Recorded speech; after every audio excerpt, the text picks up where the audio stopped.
En tout cas, bienvenue. On a notre papa aujourd'hui qui est là. Oh, Tac. papa est là. Papa est là. Bonjour, papa. Vous étiez allé en Espagne? Hein? Vous étiez allé en Espagne? En Papa est là, ouais. Espagne. Mais Oui, il est salut. là. Namasté. Namasté, comment tu vas? T'as pas eu les castocha?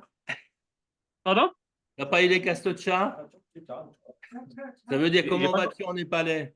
Ah, on est parlé. Ah oui, ah, moi, je me disais, j'ai pas compris. J'avais loupé un épisode. Ah, ah, comment c'était ce Népal alors? Ah, c'était très inspirant, très Ouais, je intense. pense. Et Ouais, puis, je pense. on se réjouit de vous retransmettre tout ce qu'on a vécu là-bas avec le Ah comité. bah, Parce que je avec pense que grand plaisir alors. c'est Avec important grand plaisir. c'est important que vous soyez au courant de ce qui se passe et puis comment on Mhm. continue.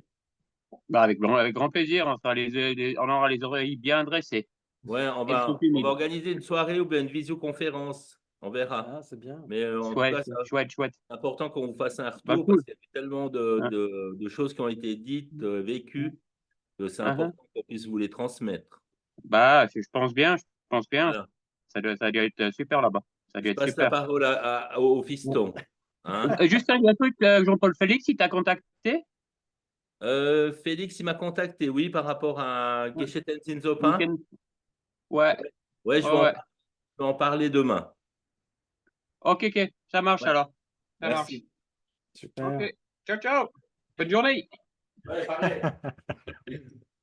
Eh bien, super. Très bien. Donc, on va commencer par une méditation, si vous voulez. Oui. Allez, puisque le thème, c'est la pratique. Le thème d'aujourd'hui et de demain en plus. Ouais. Donc, profitons-en. Profitons. Pratiquons, pratiquons. Exactement.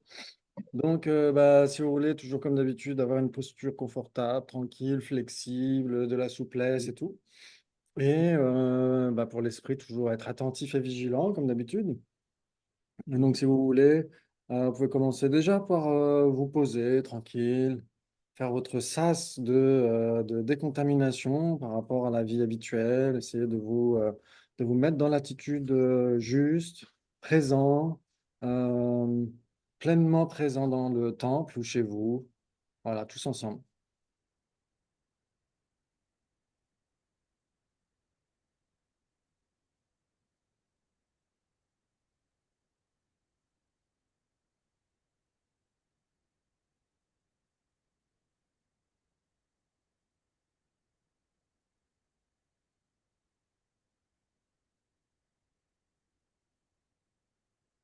Et puis, vous pouvez visualiser votre source de refuge, quelle qu'elle soit, habituellement sous la forme du maître racine, qui est la personnification de toutes les sources de refuge.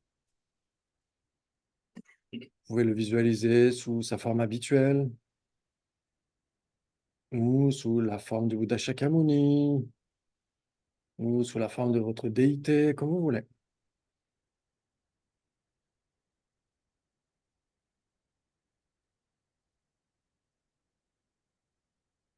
À une distance d'une prosternation longue, comme si vous pouviez toucher le trône quand vous faites une prosternation longue, avec beaucoup de clarté, de luminosité.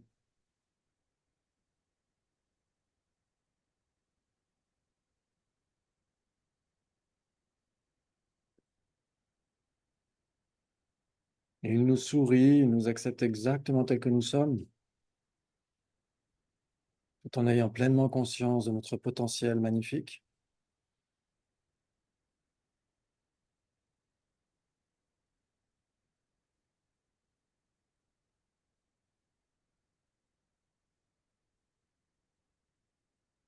Son sourire bienveillant est comme une invitation. Il nous dit, ne restez pas dans la souffrance. Mes enfants, ne restez pas dans la souffrance. Vous pouvez rejoindre mon état éveillé de bonheur infini.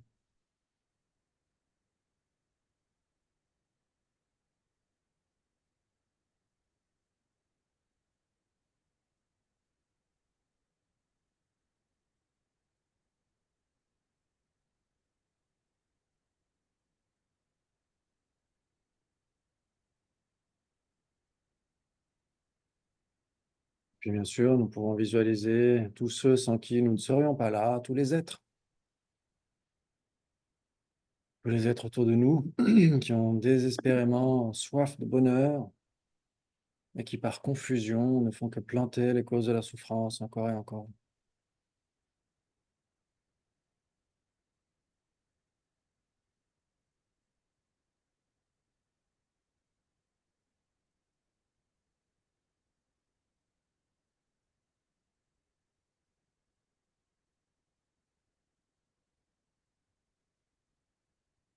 Que ces êtres en nombre infini, exactement comme nous, ont le même potentiel, ce précieux trésor au fond du cœur, qui ne demande qu'à être nourri, épanoui.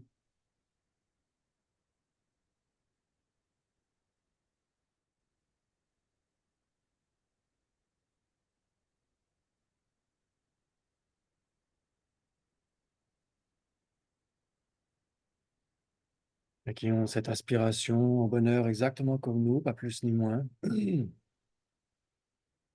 Ce droit de naissance, il n'y a pas besoin de se justifier pour aspirer au bonheur.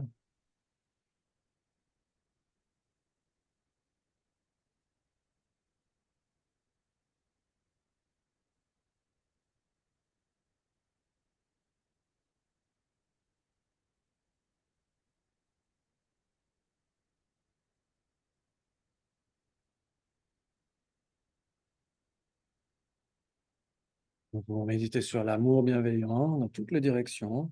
Il faut commencer bien sûr par des visages concrets, des personnes qui vous sont proches, comme si vous les passiez en revue ou comme sur une photo de famille, comme vous voulez.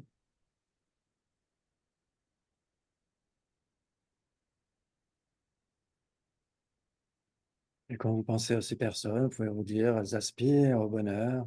Je souhaite que ces personnes obtiennent le bonheur et les causes du bonheur.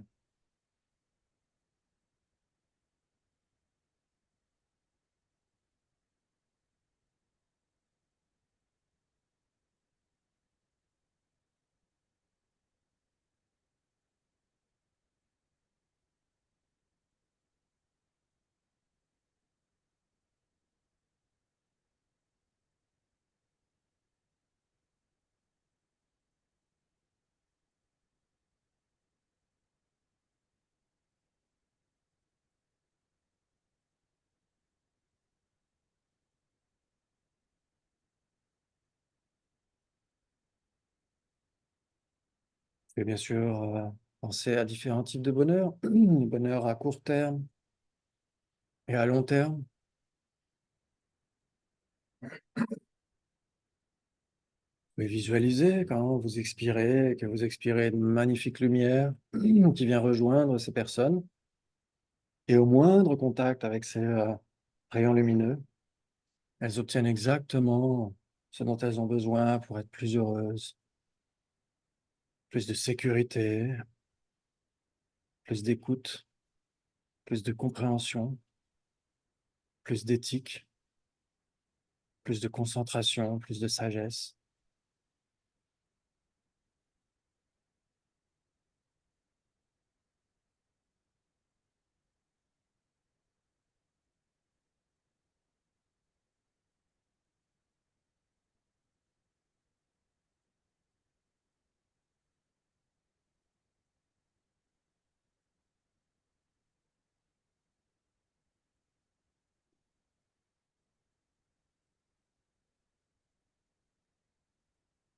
Vous pouvez essayer de ressentir le soulagement qu'elles ressentent en obtenant exactement ce dont elles ont besoin pour être plus heureuses.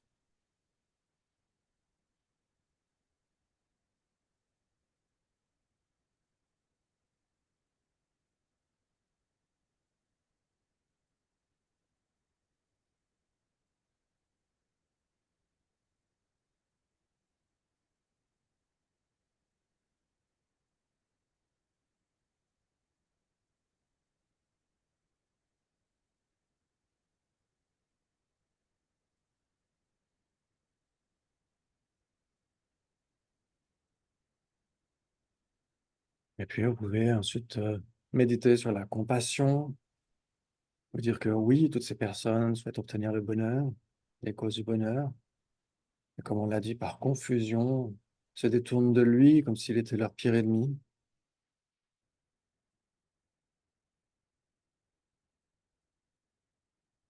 confusion, les êtres accumulent encore et encore des actes qui les font souffrir de manière interminable.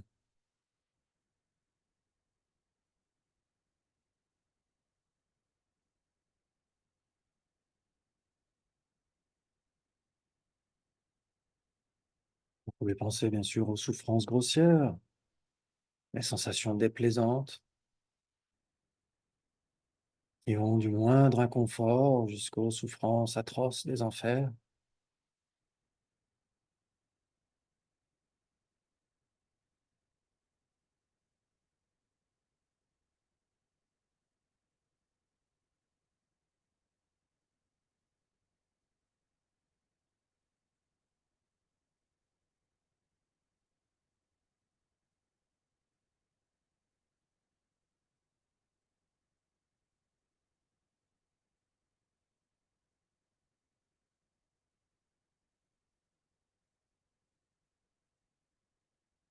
Jusqu'aux souffrances les plus profondes, la souffrance du changement,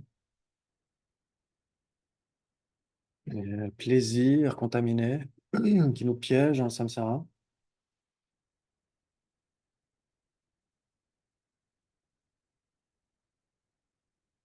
et jusqu'à la souffrance la plus subtile, la privation de liberté, à cause de l'ignorance, à cause de l'ego.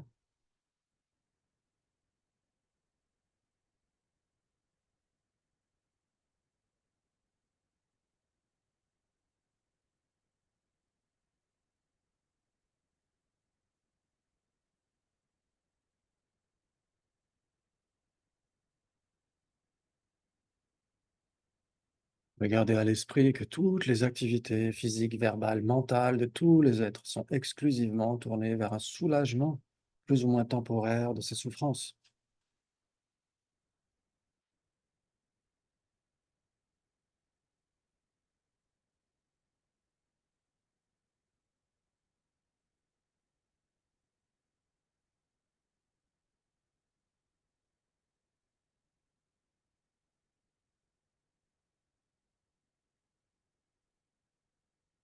Et là aussi, vous pouvez visualiser si vous le souhaitez. Quand vous inspirez, vous pouvez extraire toutes ces souffrances de tous les êtres, comme une fumée noirâtre, grisâtre, une forme de pollution dont vous les soulagez tous.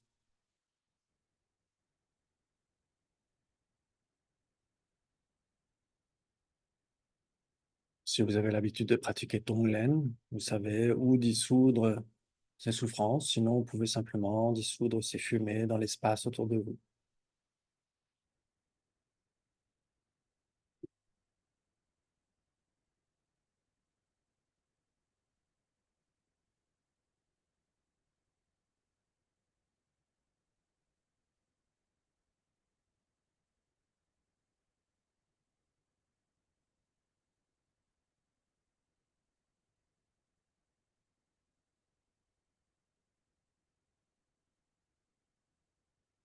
Donc, pendant quelques instants, vous pouvez, si vous le souhaitez, quand vous expirez, sur la base de la bienveillance, leur envoyer tous ces rayons lumineux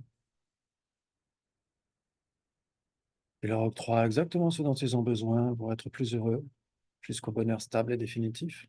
Et quand vous inspirez sur la base de la compassion, vous extrayez la souffrance, les causes de la souffrance, les karmas malsains, les afflictions et leurs graines de tous ces êtres. Inspire compassion, expire bienveillance.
On se dit finalement, ce n'est qu'une forme de, d'entraînement.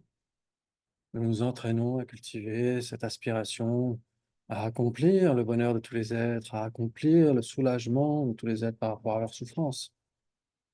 Mais est-ce qu'on le fait véritablement? Est-ce qu'on le fait de manière effective? Non, tant qu'on ne sera pas éveillé. On peut cultiver cette aspiration à obtenir la perfection spirituelle pour aider tous les êtres à parachever leur potentiel.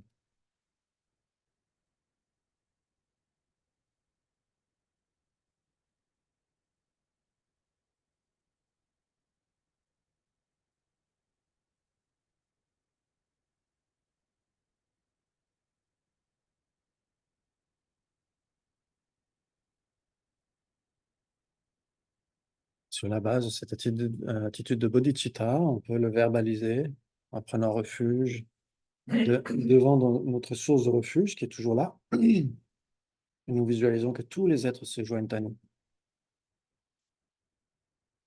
Sangye Chudon Sogi Chonam La Chanju Babdu Dani Kyasuchi Dagi Jinzo Gibe Sohnam Ki Dola Benjir Sangye Drubara Jo Sangye Chudon Sogi Chonam La Chanju Babdu Dani Kyasuchi Dagi Jinzo Gibe Sohnam Ki Dola Benjir Sangye Drubara Jo Sangye Chudon Sogi Chonam La Chanju Babdu Dani Kyasuchi Dagi jinsa kibe tsoknangi dola benjere sangye dobara sho. Et notre source de refuge, notre maître racine est extrêmement satisfait. C'est ce dont il rêve pour nous depuis des temps sans commencement. Ils font en lumière de félicité vacuité pour renforcer, stabiliser et bénir notre attitude et celle de tous les êtres. Il vient se fondre en nous comme un flocon de neige à la surface d'un lac.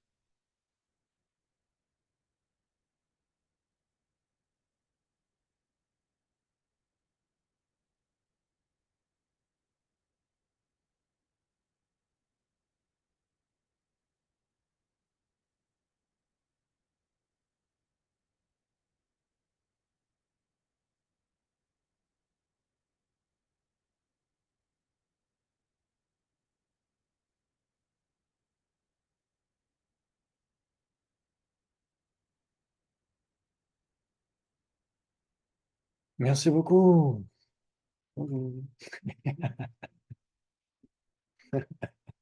Merci à toi. Eh bien, c'est super, merci d'avoir médité. Voilà, on peut faire la dédicace. Ok, donc le thème du jour, c'est établir une pratique quotidienne. C'est quoi la pratique? Est-ce que c'est faire sonner une cloche? C'est autre chose que la théorie. C'est autre chose que la théorie. C'est ce qu'on fait pas. Ouais. Est-ce que la pratique, c'est faire des prosternations? Est-ce que la pratique, c'est faire des offrandes? Est-ce que la pratique, c'est, je sais pas moi, à faire des circumambulations, comment on dit? Ah, mais j'ai du mal à le dire, là. C'est pas comment. Ouais, faire des koras, c'est plus facile en tibétain. Est-ce que c'est faire des koras? Est-ce que c'est ça la pratique?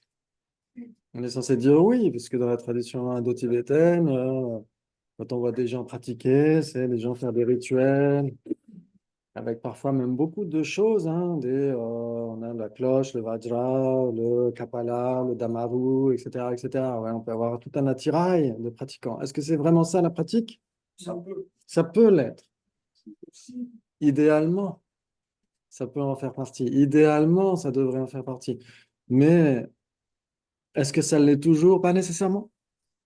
Pas nécessairement. Ouais, moi, je me souviens, il y a en 2009, on avait fait un pèlerinage à Bodh Gaya avec quelques amis.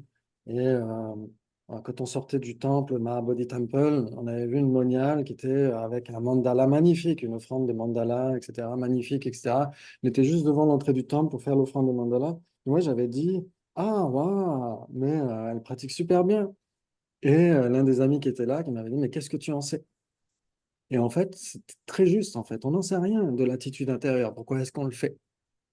Ouais, quand vous voyez, par exemple, au bord des chemins, parfois, vous avez des gens qui font des rituels. Euh, en échange de donations. Ouais.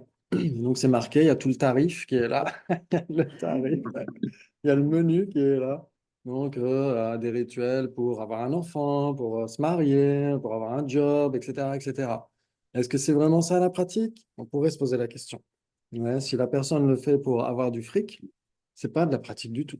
C'est de l'anti-dharma. C'est comme l'antimatière, c'est de l'anti-dharma. Donc c'est là où on voit que c'est notre attitude qui fait toute la différence. Ouais. Donc, c'est pourquoi je voulais parler de ce magnifique, magnifique livre de Lama Zopa Rinpoche. Ouais, comment pratiquer le Dharma? Parce que c'est justement de ça qu'il s'agit. Ouais, comment pratiquer le Dharma? Et le sous-titre est très important. Enseignement sur les 8 préoccupations mondaines. Ouah, c'est très rare d'avoir un enseignement qui ne parle que de ça. C'est très, très, très rare. Donc, ça, c'est vraiment très, très, très important. Hein. Ça peut changer toute la vie. On pourrait dire qu'il y a un avant et un après quand on lit ce livre-là. Ça peut vraiment... Non? Je sais pas, j'ai pas vu. Je suis juste avant pour l'instant. C'est incroyable. C'est incroyable. Je pense que si on le lit tous, dans 2 ans, on est tous moines et moniales. Ah, je cours. Ouais, exactement. Lire, c'est pareil. Est-ce que c'est la pratique du Dharma? Pas nécessairement. C'est une partie importante. On pourrait dire qu'on commence par là. On commence par engranger une somme d'informations parce que bah, quand on débute comme moi, on ne sait pas par où commencer. Ouais. Quand on voit les grands pratiquants qui sont là depuis 50 ans, 60 ans, qui pratiquent depuis des décennies et des décennies, à côté, on se dit qu'on est débutant. C'est pas de la fausse modestie, c'est vraiment une forme d'honnêteté. Ouais. Et donc, par où est-ce qu'on commence? Par essayer de voir un petit peu, de dégrossir un petit peu cette voie qui mène vers le bonheur. Ouais. Et donc, bien sûr, on a besoin d'étudier le Lamrim, les étapes de la voie vers l'éveil, etc., pour savoir quelle est notre feuille de route. Ouais. Et donc, on a besoin, en effet, d'avoir un contenu informatif, de lire. Mais lire, on pourrait lire un bouquin parce que on ne sait pas quoi faire d'autre, parce qu'il n'y a rien de bien à la télé, parce qu'on attend son train et qu'on ne veut pas s'ennuyer, etc. Donc, est-ce que c'est vraiment de l'étude bouddhiste? Pas nécessairement, en effet. Ça peut être juste parce qu'on veut s'occuper l'esprit, parce qu'on ne sait pas quoi faire dans le train, etc. Donc, ce ne serait pas nécessairement une pratique bouddhiste que de lire un livre de dharma. Alors, il y aura un impact. C'est que, enfin, personnellement, moi, ce livre m'a énormément aidé. Il y a quelques années, quand on m'avait sollicité pour aller à Nalanda pour traduire le Péba, et donc il a fallu que j'abandonne la vie de couple, mon chien, c'était encore pire que la vie de couple, l'appartement, le boulot que j'avais, etc. Et en fait, ça s'est fait comme sur du velours, grâce en particulier à ce livre. Grâce à ce livre. Hein. Sinon, ça n'aurait jamais pu être possible. Donc, il y a vraiment un avant et un après. Franchement, ne serait-ce que le lire, simplement comme ça, en se disant, tiens, qu'est-ce qu'il raconte, de quoi est-ce qu'il va parler, c'est déjà extrêmement utile. Parce qu'on fait la part des choses entre ce qui est le dharma et ce qui a l'air d'être du dharma. Ouais. Ce qui est du dharma et ce qui est du drama. On fait la différence entre les deux. Ouais, drama en anglais, ça veut dire quoi? La comédie. La comédie, exactement. Le drama, c'est le show. Exactement, comme on ne sait pas si quelqu'un fait une offrande de mandala devant tout un public, parce qu'il y a beaucoup de monde, hein, ça grouille de personnes à Bodh Gaya. Alors, je ne dis pas que cette personne avait nécessairement une mauvaise intention, mais ça aurait pu très bien être le cas, on n'en sait rien. On peut très bien pratiquer le dharma devant les gens pour se dire, ah, pourvu qu'il y ait une caméra, pourvu que les gens me prennent en photo, pourvu que les gens me révèrent grâce à ça, etc. On pourrait très bien avoir cette attitude-là. Est-ce que c'est de la pratique du dharma? Non, exactement. Ouais, ça a l'air d'en être, mais à l'intérieur, ça n'en est pas du tout. Donc c'est très important d'être honnête avec soi-même, de savoir pourquoi est-ce qu'on fait les choses. Ouais, est-ce qu'on le fait dans une attitude extrêmement limitée, extrêmement à court terme, ou est-ce qu'on pense les choses de manière très vaste et sur le long terme? Ouais, ok, très bien, très bien, très bien. Ok. Et donc, quand on parle des préoccupations mondaines, ça évoque quoi en particulier? Qu'est-ce que ça vous évoque? Est-ce que dans notre attitude, quand on a la préoccupation mondaine, est-ce qu'on est plutôt comment dire, dénué d'affliction ou est-ce qu'il y a plutôt des afflictions dans notre continuum? Ouais, il y en a plus. Plus. Oui, alors Exactement. plus que mondain. Oui, de toute façon. C'est presque un synonyme, en fait. On pourrait dire ça. On pourrait dire ça. Dès l'instant où on a une pratique mondaine, ça veut dire que notre motivation, elle est principalement guidée par une affliction, quelle qu'elle soit. Ouais, et donc les afflictions, vous les connaissez. Vous savez, vous pourriez faire la liste. Ouais, on est tous experts en affliction, non? Puisque forcément, personne n'est éveillé depuis le départ. Ouais, ça n'existe pas. Même quand on parle des Bouddhas primordiaux, ouais, un Bouddha primordial, Deme Sangye, ouais. Un Bouddha primordial, ça ne veut pas dire que ce soit quelqu'un qui ait toujours été éveillé, qui n'ait jamais été un être ordinaire avant. Ouais, c'est pas ça que ça veut dire. Ouais. Donc ça veut dire que tous les Bouddhas, tous les éveillés étaient exactement comme nous avant d'être éveillés. Bien longtemps avant d'être éveillés. Ouais. Nous, on est comme eux, avant d'être réveillés. Exactement, nous sommes comme eux avant d'être réveillés, exactement. C'est peut-être même une meilleure façon de le dire, exactement. C'est plus porteur d'espoir. Ouais, Parce que moi, des fois, j'ai l'impression que mais trop l'emphase sur ce qu'on n'a pas, sur ce qu'on n'est pas, et Mm. pas le nier, on va dire le nier, mais hein, ça, Tu peux te rapprocher si tu veux, Philippe, pour qu'on t'entende mieux sur le micro. Mais on t'entendra mieux peut-être. Peut-être que les gens t'entendront mieux dans le micro. Enfin, c'est possible, j'en sais rien. Vous entendez bien ce qu'on dit dans la salle? Oui, oui, bah, dans la salle, non. Toi, oui. Ah, ok. Parce que ce qu'on est en train de dire, c'est qu'en effet, souvent, on met plus l'emphase sur ce qui nous manque, ouais, sur le pain qu'on a sur la planche, plutôt que sur l'acquis ou sur le potentiel qu'on a. Ouais. Je pense que c'est peut-être pour ça, d'ailleurs, qu'à la FPMT, dans la découverte du bouddhisme, le tout premier module, c'est le potentiel. Ouais. Je ne sais pas si vous vous souvenez, on avait commencé l'année dernière, mais vous en avez déjà fait plein de découvertes du bouddhisme. Vous connaissez tous les modules par cœur. Ouais. En tout cas, plus que moi. Moi, c'est mon premier. En fait, c'est vrai. Eh bien, j'ai fait les choses à l'envers, en fait. OK. Et donc, justement, on commence par le potentiel, ouais, justement pour se dire, on a le même potentiel que le Bouddha Shakyamuni, que tous les Bouddhas. Et donc, c'est important de mettre l'accent là-dessus aussi, ouais. Mais malgré tout, ce potentiel est complètement bouffé ou influencé par ces afflictions, ouais. Et quand on parle des dharmas mondains ou des préoccupations mondaines, on parle beaucoup d'attachement, non? C'est surtout de l'attachement. L'attachement à quoi d'ailleurs? C'est quoi les 8 préoccupations mondaines? Tiens, comme ça, on va faire un petit test. le succès, la défaite, le succès, la défaite, la Oui. défaite, Oui, le succès, la défaite, on pourrait dire le gain, la perte, ouais, la réputation ou la mauvaise réputation. Ensuite, le gain et la perte, oui. Quoi d'autre? la connaissance et la Oui, le compliment et la critique.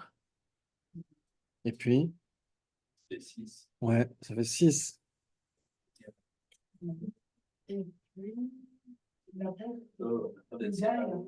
Oui, le gain et la perte, en effet. Donc, et il y a aussi oui, dans le fait d'être séparé, il y a quelque chose de déplaisant. Ouais. Ouais, donc le plaisir et le déplaisir, ouais. Oui, alors ça, c'est le gain, justement, ouais. Ouais, exactement. Donc, on pourrait dire donc l'attachement par rapport au gain. Donc, ça peut être plein de types de gains. Ça peut être, je ne sais pas moi, gagner du respect, gagner de l'argent, gagner des biens, gagner des meubles, etc., etc. Ouais. Et perdre, bah, c'est tout le contraire. Ouais. Ça veut dire on peut perdre tout ça. Il y a le plaisir et le déplaisir. Ça veut dire que le confort, par exemple, on peut préférer un confort, le confort d'une sieste, par exemple, à de l'étude ou à de la pratique, etc., etc. Ouais. Donc, l'aversion par rapport au déplaisir, etc. Ouais. Ensuite, on a la louange et la critique, ouais, les compliments et la critique. Et on a la bonne réputation et le fait d'être soit inconnu, soit la mauvaise réputation. Ouais. Ok, donc c'est important de parler de tout ça parce que si on ne remet pas en question ça, comme dit Lama Zopa Rinpoche dans Dompter l'esprit, euh, on ne pratique pas le dharma. On ne pratique pas le dharma. On peut donner l'impression de pratiquer le dharma. On peut être assis sur un trône comme moi pour l'instant et donner la posture d'un pratiquant du dharma, alors qu'intérieurement, ça peut être tout le contraire. Tout le contraire. Donc, il ne faut pas s'attacher à l'étude du Dharma.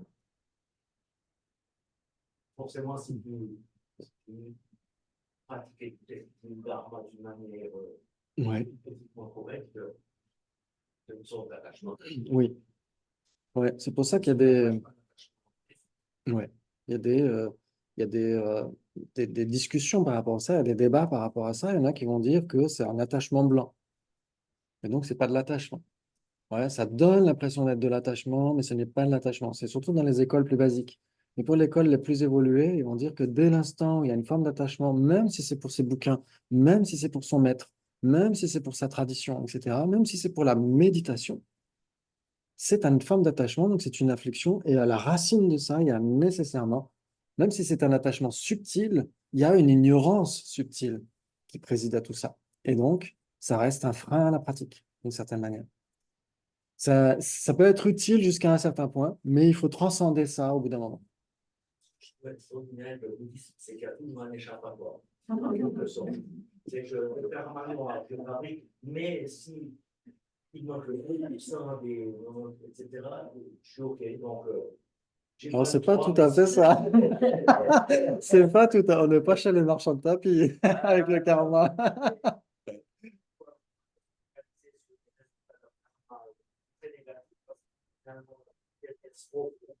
Il est négatif, mais bon, si tu n'as pas la motivation, si tu n'as pas l'économie, il ne sera pas complet. Et finalement, tu te dis, bon, ben, ce que je pense, c'est irrémédiable. Soit je vais le faire parce que je n'échappatoire de regret à la fin. Oui, ça donne de l'espoir, exactement comme tout à l'heure. Comme tout à l'heure, quand on jouait sur le fait que oui, on peut mettre l'accent sur ce qui nous manque, mais on peut mettre l'accent aussi sur ce qu'on a, sur notre potentiel. Ça aussi, c'est un échappatoire très utile, non? Ou pas?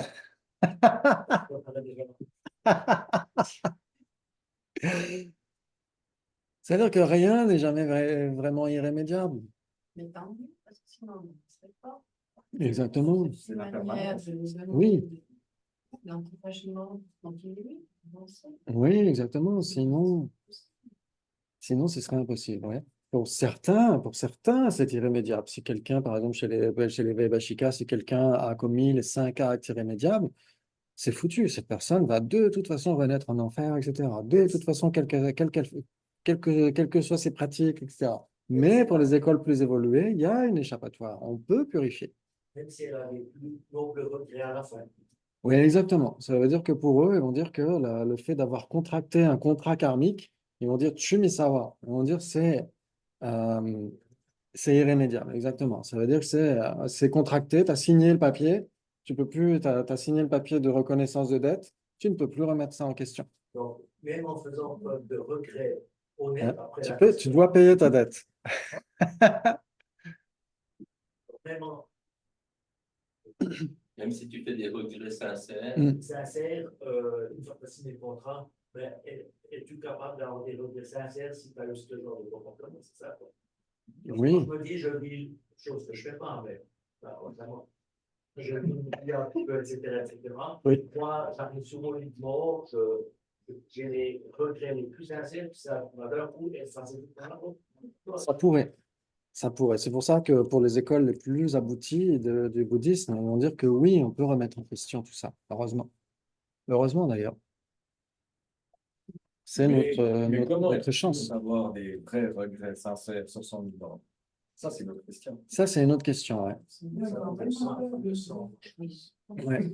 C'est mieux d'enlever son. Il y a tellement peur. Oui. Il y a ça, en fait. Mm. Oui. Donc c'est pour ça que oui, en effet, si on essaie de pratiquer ça au cours de Ouais, notre je veux dire, existence, ouais. il y a des chances. Oui, n'attendons pas à la fin. Ouais. Je ne sais pas si vous avez vu, il y a une émission sur Arte, le Tout d'âme, sur la méditation sur la claire lumière de la mort. Ouais, sur Arte, ça s'appelle. Ah, j'ai oublié le titre. Mais si vous mettez toute d'âme sur Arte, sur YouTube, vous trouvez cette vidéo qui est vraiment très bien faite. Alors, il y a plusieurs passages hein, des années 70, 80, etc., jusqu'à actuellement, où on voit sa sainteté avec ses différents âges. Et en effet, à un moment donné, même Taisito Rinpoche parle, et il dit qu'il ne faut même pas espérer que le Tukdam arrive si jamais la personne n'a pratiqué ça au cours de toute sa vie. C'est impossible, c'est même irréaliste. Donc, en effet, ça, c'est un exemple de Tukdam, mais tout le reste hein, de la pratique méditative, de la pratique du Dharma, de l'entraînement de l'esprit, on ne peut pas espérer que ce soit au dernier moment, même si au dernier moment, on peut dire qu'il y a des aspects plus sincères, parce que la personne sait que voilà, c'est le moment ou jamais qu'il faut regretter, etc. Donc là, c'est peut-être les regrets les plus sincères qu'on puisse avoir, c'est possible. Qu'on puisse avoir. Oui, mais ce n'est pas obligatoirement le cas. Pas de spéculation sur le last minute peut-être. Oui, exactement. Il vaut mieux préparer sa valise avant d'aller à l'aéroport plutôt qu'au dernier moment. Parce qu'au dernier moment, il y a des chances qu'on oublie sa brosse à dents. Son passeport. Ou son Ouais. passeport, ce qui est encore pire. Ouais, le passeport. Exactement. Ah, Philippe. N'oublie pas ton passeport. Ouais. Un truc qu'on dit souvent, c'est que nous, on se visualise comme sur notre lit de mort, clairvoyant, pensant très bien, mais peut-être ça fait un petit moment qu'on a acquis petit à petit une démence cognitive, ça fait bien longtemps qu'on est incapable de traiter quoi que ce soit à ce Oui, moment-là. tout à fait. Et puis qu'on part dans un état d'esprit totalement perturbé, Mm. et si on pensait le faire à ce moment-là, ben, ça marchera. Ouais. Ou même un état inerte avec les médocs, avec la morphine, etc. Mais exactement. Mais tout à fait, c'est exactement le propos. C'est le résumé de tout notre week-end.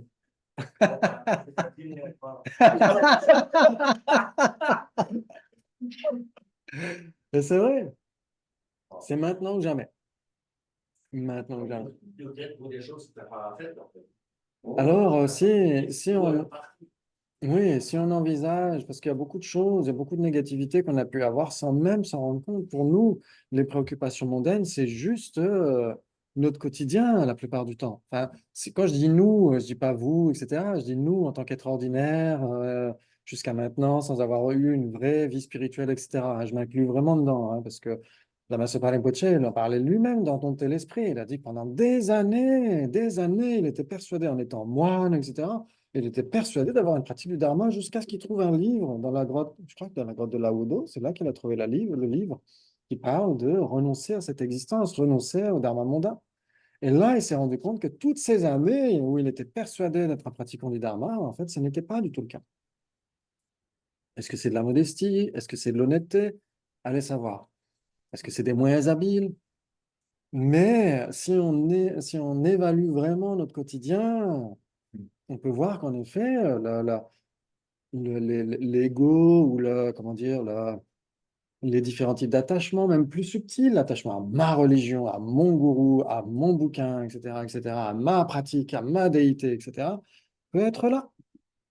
Ouais, on en parlait même la fois dernière. Je me souviens, on a parlé, où je parlais il y a de certains de mes bouquins que je les considère comme tellement précieux, qui sont toujours pas loin de là où je suis, etc. Parce qu'ils m'ont vraiment énormément aidé dans la vie, etc. Et on pouvait très bien envisager que c'était de l'attachement. Et pourquoi pas? Pourquoi pas? Ouais. Donc, l'attachement peut s'insinuer d'une manière très sournoise, même dans des choses qui sont censées renverser l'attachement. Ouais, c'est ça qui est important hein, d'envisager dans notre vie. Donc c'est maintenant qu'il faut pratiquer c'est ce que disent tous les maîtres. Hein. C'est pas que dans ce livre-là, hein, que dans comment pratiquer le Dharma, mais dans tous les livres, c'est dès maintenant. C'est pas au dernier moment. On peut pas espérer anticiper sur l'avenir, se dire, bah au moment où je mourrai, tout se passera bien, je vais regretter de manière sincère. On peut ne pas avoir l'occasion. Ouais. Donc ça, c'est important d'envisager ça, hein, se dire, OK, jusqu'à quel point on a de l'attachement, jusqu'à quel point, même les attachements les plus subtils, etc., on peut vraiment avoir une forme d'égocentrisme très subtil. On peut bosser dans une ONG, etc., on peut bosser pour les gens, on peut être dans une activité prosociale, etc. Et on peut, ouais, ou être moine, exactement. Exactement, c'est ce qu'on disait la dernière fois. C'est pas parce qu'on est moine qu'on est parfait. Ça, par expérience, je peux vous le dire. Ouais. Donc, c'est très, très important hein, d'envisager tout ça. Je parle pas des autres moines, hein. Parce qu'on peut avoir les plus grandes inspirations de certaines personnes monastiques et les plus grandes déceptions aussi, hélas. Ouais. Donc, c'est très, très important déjà de vérifier ce qui se passe déjà dans notre esprit à nous. Ouais. Et bien sûr, après, de prendre exemple sur tout ce qui se passe autour. Ouais. On peut avoir des grandes inspirations aussi. Et peut-être mettre l'accent là-dessus aussi, et de faire attention quand on voit que, en effet, parfois, c'est tout le contraire. Hélas, des fois, c'est tout le contraire. Ouais. Ça peut autant encenser les exemples extérieurs. Pardon? Sans pour autant encenser, du bon sens. Oui. Sans pour autant encenser ou bien considérer d'une manière exagérée les qualités de. Ouais. Parce que ça peut quand même un être humain, malgré son bagage et Oui. son avancée. C'est bien Un être humain sera toujours sujet à dérive. Alors, ça dépend parce que, par exemple, Ça va. ouais. C'est Camille. Ouais, par exemple, est-ce que le Bouddha est un être humain ou pas? Est-ce qu'un Bouddha est un être humain? Normalement, oui. Et pourtant, c'est quelqu'un de parfait. Mais du point de vue extérieur, il peut sembler imparfait. Par exemple, le Bouddha Shakyamuni, pour son propre cousin, il ne pouvait pas le saquer, il ne pouvait pas l'encadrer, son propre cousin. Il était jaloux de lui, etc. Et le considérait certainement comme un humain extrêmement imparfait, etc. Alors que c'était le Bouddha Shakyamuni. Donc, même si quelqu'un intérieurement est parfait, à cause de conditions karmiques, à cause de voiles, etc., on peut ne pas avoir la perfection là où elle se trouve. Et inversement, ouais, on peut, comme tu le dis, encenser quelqu'un parce que soit il est moine, soit parce que, etc., etc. Mais on peut trouver des renonçants partout, partout, partout, des vrais pratiquants partout. Jetsun Milarepa n'était pas du tout moine. Et c'était le plus pur des renonçants. Ouais. Donc, il y a quatre possibilités entre moine et renonçant. Ce qui est les deux, ce qui est A et B, ce qui est B et A et pas A, etc., etc. Ouais. Et du point de vue extérieur aussi, je crois que c'est Ariana Nagarjuna qui dit dans la lettre à un ami, dans le Sulileka, ouais, elle dit que entre être mûr intérieurement et montrer une apparence de quelqu'un de mûr, c'est comme une mangue. Ouais, une mangue, c'est la saison des mangues en ce moment, en Inde et au Népal. Et une mangue, elle peut paraître pas mûre à l'extérieur alors qu'elle l'est à l'intérieur. Elle peut paraître mûre à l'extérieur alors qu'elle ne l'est pas à l'intérieur. Donc il y a quatre possibilités. Dans le meilleur des cas, elle est à la fois mûre intérieurement et extérieurement, dans le meilleur des cas. Mais elle pourrait ne pas l'être dans les deux cas. Et elle peut donner une apparence de maturation alors qu'elle ne l'est pas, etc. Et inversement. Donc il y a quatre possibilités. C'est ça qui nous amène à beaucoup de prudence aussi, à nous dire, OK, c'est pas parce que quelqu'un donne une apparence de pratique que c'est vraiment de la pratique. C'est toujours à nous de vérifier ce qui se passe dans notre esprit. Parce que du point de vue extérieur, ça peut sembler magnifique, ça peut sembler être bien avec tous les objets rituels à leur bonne place, on fait sonner la cloche exactement comme il faut, etc. Mais intérieurement, ça peut être catastrophique. Ça peut être pour, oh, regardez comme je pratique bien. Oh, regardez comme je suis un pratiquant spirituel. Ouais.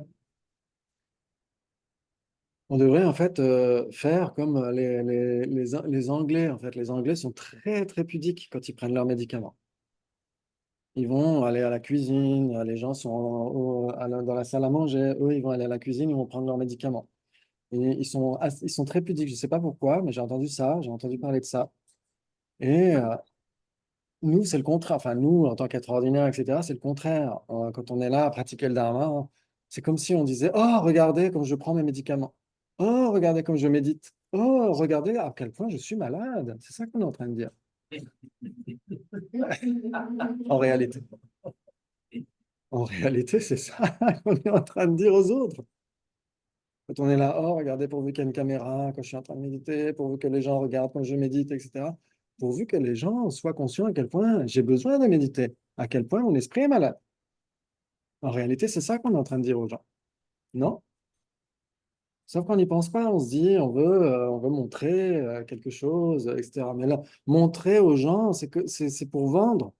Ouais, en Inde, quand vous voyez des gens qui étalent tout un attirail sur une table, c'est pour le vendre. C'est pas pour autre chose. Et donc, si nous, on devait étaler nos connaissances et notre pratique, etc., c'est comme si on voulait le vendre. C'est horrible. C'est une fois de vouloir partager ton savoir pour aider l'autre, enfin, à ta manière. Si c'est dans cette attitude-là, c'est magnifique. C'est magnifique. Dans ce cas-là, il faut toujours vérifier notre motivation. C'est pour ça que Sainte donne un très bon conseil, je crois que c'est dans La Voie de la Lumière. Il donne un très bon conseil, il dit quand on récite un texte qu'on a appris par cœur, on devrait visualiser qu'on est là entouré de tous les êtres et qu'on leur enseigne ce texte-là. Et à ce moment-là, au lieu de dire, oh, regardez, j'ai appris un texte par cœur, on est avec cette attitude-là, je veux les aider à connaître ce texte, à le méditer, à le digérer, à être plus heureux grâce à ça. Et dans ce cas-là, c'est une attitude très saine. Donc, ça dépend vraiment de l'attitude qu'on a. Ouais, c'est ça la pratique. Ouais, comment établir une pratique au quotidien? Peut-être que on se dit, alors moi, j'ai pas, il faudrait que j'ouvre le livret s'il est là, dans la Bible. Je vais essayer de l'ouvrir, je vais essayer de le regarder pour voir exactement ce que je suis censé dire pour découvrir du bouddhisme. Mais, mais si on regarde vraiment l'essence de tous ces enseignements, la pratique, c'est pas nécessairement, comme on l'a dit, faire des offrandes sur l'autel, faire un rituel, etc., etc. La pratique, c'est est-ce que je prends vraiment soin de mon esprit? Est-ce que je fais vraiment attention à mon attitude? C'est ça la pratique. Ouais, quand Lama Atisha, à l'époque, en Inde et au Tibet, rencontrait des gens, il ne disait pas Tachidele. D'ailleurs, on ne disait pas Tachidele à l'époque, on disait que pour le Nouvel An, chez les Tibétains. On disait Kukransan, par exemple. Ouais, ça, c'est la façon de dire bonjour de manière polie, etc. On ne disait pas Tachidele. C'est après l'occupation chinoise, quand les Occidentaux ont entendu Tachidele, etc. C'est là où on a dit, bon, ok, maintenant on dit bonjour en tibétain en disant Tachidele. Mais à l'époque, c'était pas comme ça. Et pour la Mahatisha, c'était d'autant moins le cas parce que lui, à chaque fois qu'il rencontrait des gens, il disait, avez-vous l'esprit bien tourné? C'était sa façon de dire bonjour. Avez-vous l'esprit bien tourné? Avez-vous une bonne attitude? Ça, c'est magnifique. Ça, c'est un magnifique rappel de la pratique. De se dire, mais en effet, dans quelle étagère? Dans quel état est mon esprit? C'est ça la pratique. On doit commencer par faire un inventaire. Où est plongé mon esprit quand je suis en train de faire ceci ou cela au quotidien? Ouais, quand je parle à des gens, quand je viens spécialement rencontrer des gens, etc. Avec quelle attitude? Faire un inventaire, observer notre esprit au quotidien. C'est ça la pratique. Hein. Et en effet, même si extérieurement, on n'a pas nécessairement toujours une cloche à la main et un vajra ou un damaru à la main, etc., c'est pas grave. Au moins, on pratique. Au moins, on observe son esprit. Au moins, on prend soin de son esprit. C'est le plus beau cadeau qu'on puisse se faire à soi-même et aux autres, tant qu'à faire, parce qu'on devient de moins en moins un boulet pour soi-même et les autres. T'imagines? Ouais, ça vous parle? Ok. Vous avez besoin d'une petite pause? On fait une petite pause ou pas? Donc, c'est pas péjoratif, mais le folklore de faire des offrandes, de faire des constellations, etc., c'est pour la plupart, je pense, des gens qui juste pour une bonne conférence. Mais ça n'empiète pas, ça n'empiète, je veux pas dire, ça va rien à sur certaines personnes. Bien sûr, Mais c'est pas parce que bien sûr. nation que notre qualité de karma est moindre. Non, non, tout à fait. Chacun a ça. Ouais. Il faut toujours penser à ces quatre possibilités. La mangue qui donne l'impression d'être mûre et qui est mûre. La mangue qui donne l'impression d'être mûre mais qui n'est pas mûre intérieurement. La mangue qui donne qui ne donne pas l'impression d'être mûre mais qui est mûre. Et la mangue qui ne donne pas l'impression d'être mûre et qui n'est pas mûre. Quatre possibilités. Ça, c'est toujours très important. Toujours voir par rapport à soi-même, Ouais. pas juger. Oui, exactement. Parce qu'en fait, on n'en sert vraiment rien. En fait. On ne sait pas ce que pense vraiment l'autre. Mm. Parce qu'en plus, on ne peut pas savoir. C'est soi-même. Ouais, tout à fait. Ouais. Exactement. C'est ce que dit le l'autre jour en 7 points. Ouais. Pamboni, la tsoroson, entre les deux témoins, s'en tenir au principal.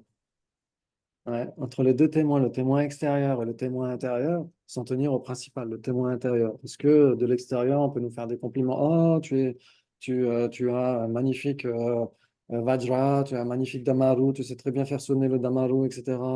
En rythme et tout, pendant le Lamachepa, etc. Mais intérieurement, est-ce qu'on comprend vraiment ce qu'on est en train de faire ou pas? Ouais, donc de faire vraiment attention au témoin principal. Pamboni, la tsoroson, entre les deux témoins, s'en tenir au principal. Très important. Ouais. Donc, en effet, on peut se dire, OK, quand on n'en sait pas vraiment grand-chose de ce qui se passe à l'extérieur, de ce qui se passe chez les autres, ça peut très bien être des grands bodhisattvas. Ça peut très bien être des gens qui font des offrandes d'une manière la plus splendide, comme Samantabhadra, etc. Ouais, ça peut être le cas, on n'en sait rien. Ouais. Mais on n'en sait rien.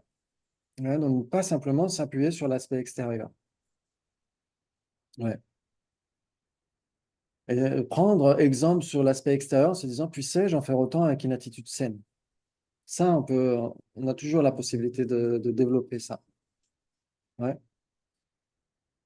Ok. Très bien. Vous n'avez pas besoin de pause, c'est ça qui est bien, hein, Non, pas du tout. Quand on est dans les thèmes plus croustillants, genre sur la théorie, sur le karma, les 12 liens, etc., on a tous besoin d'une pause. Mais là, quand c'est sur la pratique, j'ai l'impression que ça nous porte. On devrait faire ça plus souvent. Ok. Très bien, très bien. Et donc, c'est là où on essaie de vérifier justement nos attitudes au quotidien. Donc, dès le matin, bien sûr, dès le matin, dès qu'on se réveille. Pourquoi est-ce qu'on se réveille? À quoi ça sert? On pourrait continuer à roupiller, non? Pourquoi est-ce qu'on se lève tôt? Pourquoi, enfin, pour certains, pourquoi est-ce qu'on se Non, réveille? pour pouvoir pratiquer, Pour pouvoir pratiquer, parmi d'autres choses. parmi d'autres Parmi choses. autres choses. Ouais. On pourrait dire que Ça doit même, logiquement faire partie de notre vie. oui, idéalement, c'est de pouvoir pratiquer. Donc, ça veut dire de faire attention à notre esprit, de faire attention à nos attitudes. Donc, se dire, OK, je pose le pied par terre, mais avec quelle attitude? Avec quelle motivation? Est-ce que le monde que je vais laisser ce soir sera pire que celui dans lequel je suis entré? Ou, comme souvent on dit, souvent vous trouvez dans les... Je ne sais pas si la comparaison est bonne, mais dans certaines toilettes, vous trouvez parfois l'écriteau, laissez cet endroit au moins aussi propre que comme vous l'avez trouvé. Donc notre journée, quand on quitte ce monde à la fin de cette journée-là, on devrait le laisser au moins aussi propre que, que quand on y est entré. Ouais, ça veut dire quoi? Ça veut dire au moins s'abstenir de nuire aux autres. Le minimum syndical. Ouais, se dire au moins si je n'arrive pas à aider les autres, au moins puisse-je m'abstenir de leur nuire. Ça, c'est le minimum syndical pour la pratique. C'est l'éthique.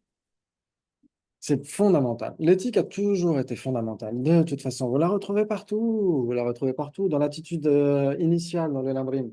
L'éthique de l'abstention d'innégativité. Dans l'attitude intermédiaire. Les 3 entraînements à l'éthique, la concentration et la sagesse. Et dans les perfections. Ouais, de générosité, d'éthique, de patience, etc. L'éthique est là de toute façon. Il n'y a pas besoin d'avoir 365 vœux ou etc. Il n'y a pas besoin d'avoir 36 vœux, il n'y a pas besoin d'avoir les 5 vœux laïques, etc. Le minimum syndical, c'est de s'abstenir aux autres, de nuire aux autres. C'est très, très important. Rien ne peut fonctionner sans l'éthique. Ouais, c'est magnifique quand vous regardez dans la FPMT. Ouais, pourquoi est-ce que la FPMT a fleuri d'une manière splendide depuis toutes ces années? Parce que les gens développent de l'éthique, parce que les gens développent énormément de mérite au quotidien. Sans ça, ça n'aurait jamais fonctionné. Quelle que soit la qualité des maîtres, etc., quelle que soit la qualité des maîtres, hein. Il y a parfois des maîtres exceptionnels, mais qui n'ont aucun groupe, etc., ou des groupes très limités, etc., parce qu'il n'y a pas ce support-là de la part des étudiants. Il faut à tout prix insister sur l'éthique. Ouais, c'est vraiment, vraiment capital. De faire de son mieux. de faire de son mieux. Pas se dire, je serai parfait du jour au lendemain. Aujourd'hui, je serai parfait dès qu'on pose le pied par terre. Ah, aujourd'hui, je serai parfait, je serai un saint. Ça ne va pas fonctionner. Ouais, ça pourrait faire l'effet inverse. Se dire, ah bah finalement, le bouddhisme n'est pas fait pour moi. C'est le bouddhisme ne marche pas. Ça ne fonctionne pas, c'est que pour les Tibétains, que pour les Cambodgiens, etc. Que pour les Asiatiques. Pour les Occidentaux, ça ne fonctionne pas. On pourrait se dire ça, hélas. Ouais. Parce qu'on est trop perfectionniste. Alors parfois, être perfectionniste, c'est bien d'une certaine manière. Ouais, par exemple, si on sait que dans notre vie, il y a un changement, etc., et que on a peur d'endommager ses vœux, à ce moment-là, ils sont tellement précieux qu'il vaut mieux les rendre plutôt que de les briser. Ouais, ça a été mon cas, par exemple. Parce qu'on est tellement, c'est tellement précieux qu'on ne veut pas les endommager. Et donc, quand la situation de vie change, il vaut mieux rendre les vœux. C'est beaucoup plus un acte d'offrande bien supérieur que de se dire, oh non, je vais quand même maintenir mes vœux, etc. Et de les endommager au quotidien, au quotidien, au quotidien, jusqu'à faire des actes extrêmement noirs. On n'en sait rien. Donc, c'est très, très important de se dire, OK, d'être réaliste, de faire attention et d'être réaliste dès le matin, dès qu'on se lève, se dire, OK, je ferai de mon mieux pour laisser cet endroit ce soir au moins aussi propre que quand je l'ai trouvé ce matin. Ouais, donc ça veut dire s'abstenir de nuire aux autres. Ouais, même si on ne peut pas les aider. Si on peut les aider, tant qu'à faire, c'est bien. Mais au moins un minimum syndical de ne pas leur nuire. Ouais. Ça, c'est vraiment la base du bouddhisme. Hein. Comme dit sa sainteté souvent, il dit que tout le dharma du Bouddha peut être réuni en ces deux aspects, ouais, la vue et la conduite. Ouais, donc la théorie et la pratique. Ouais, la vue de l'interdépendance et la conduite de la non-violence. Ça, c'est le minimum syndical. Ouais, si on comprend ça, on comprend le bouddhisme. Il n'y a pas besoin de connaître des bibliothèques par cœur. Si on comprend ça, la vue de l'interdépendance, la conduite de la non-violence, les deux matchent parfaitement. Parce que la conduite de la non-violence, c'est juste la mise en application de ce qu'on comprend de la vision du monde bouddhiste, l'interdépendance. Faire du mal aux autres, ça revient à se faire du mal à soi-même. Et aider les autres, ça revient à s'aider soi-même. Ouais, vous êtes d'accord? Ok. Ouais, c'est pourquoi c'est tellement important de cette mise en pratique, cette mise en application, comme ici au centre Ganjunjupa. Ouais, c'est vraiment presque on pourrait dire l'engagement ouais, de Jean-Paul et de toutes les personnes qui sont là. C'est au quotidien. Qu'est-ce qu'on fait au quotidien? Ouais, ça, c'est vraiment très, très important. Ouais, c'est la mise en pratique de la non-violence avec ses différents degrés, s'abstenir de nuire, aider les autres, etc. C'est différents degrés de non-violence. Ouais. Et c'est exactement en accord avec cette vision de l'interdépendance. Ouais, ça vous parle? Ok. Si ça vous parle pas, c'est pas grave. On peut discuter. On peut discuter. Très bien, très bien. Ok. Donc, dès le matin, prendre cette habitude-là, se dire pourquoi est-ce que je me réveille? Pourquoi est-ce que je pose le pied par terre? Ouais. Donc, ça peut être, vous pouvez méditer par exemple sa sainteté. Lui, ce qu'il fait dès le matin, il médite sur bodhicitta et sur la sagesse de la vacuité. Et c'est exactement ce qu'on est en train de dire. La conduite de la non-violence grâce à bodhicitta, ouais, donc c'est la non-violence dans toute sa splendeur, c'est vouloir aider tous les êtres à obtenir l'éveil, etc. Et la sagesse de la vacuité, bah, c'est l'autre aspect de l'interdépendance. Donc, dès le matin, il cultive ces deux bodhicitta, conventionnels et ultimes.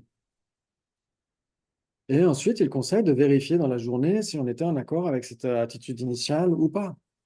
Ouais, donc, si ce n'est pas le cas, il ne faut pas culpabiliser, se dire, ah, ça y est, c'est pas fait pour moi, j'y arriverai pas, etc. Non, essayer de remettre l'esprit sur ses rails. On peut toujours modifier notre motivation. Ouais. On peut avoir une très bonne motivation initiale et au moment où on agit, pas nécessairement. Ouais, donc d'avoir toujours, d'essayer de garder un minimum de vigilance, d'observer, OK, pourquoi est-ce que je le fais?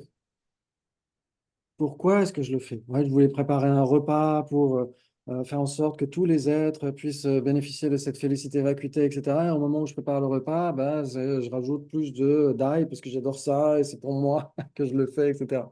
Même si les autres n'aiment pas trop l'ail.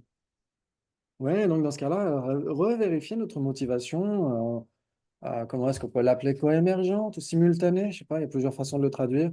Il y a la motivation initiale et la motivation au moment de l'acte. Ouais, la motivation coémergente ou simultanée à l'acte, c'est comme vous voulez.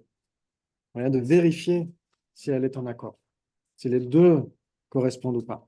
Ouais, ok. Et donc au cours de notre journée, de vérifier dans quel état d'esprit nous sommes.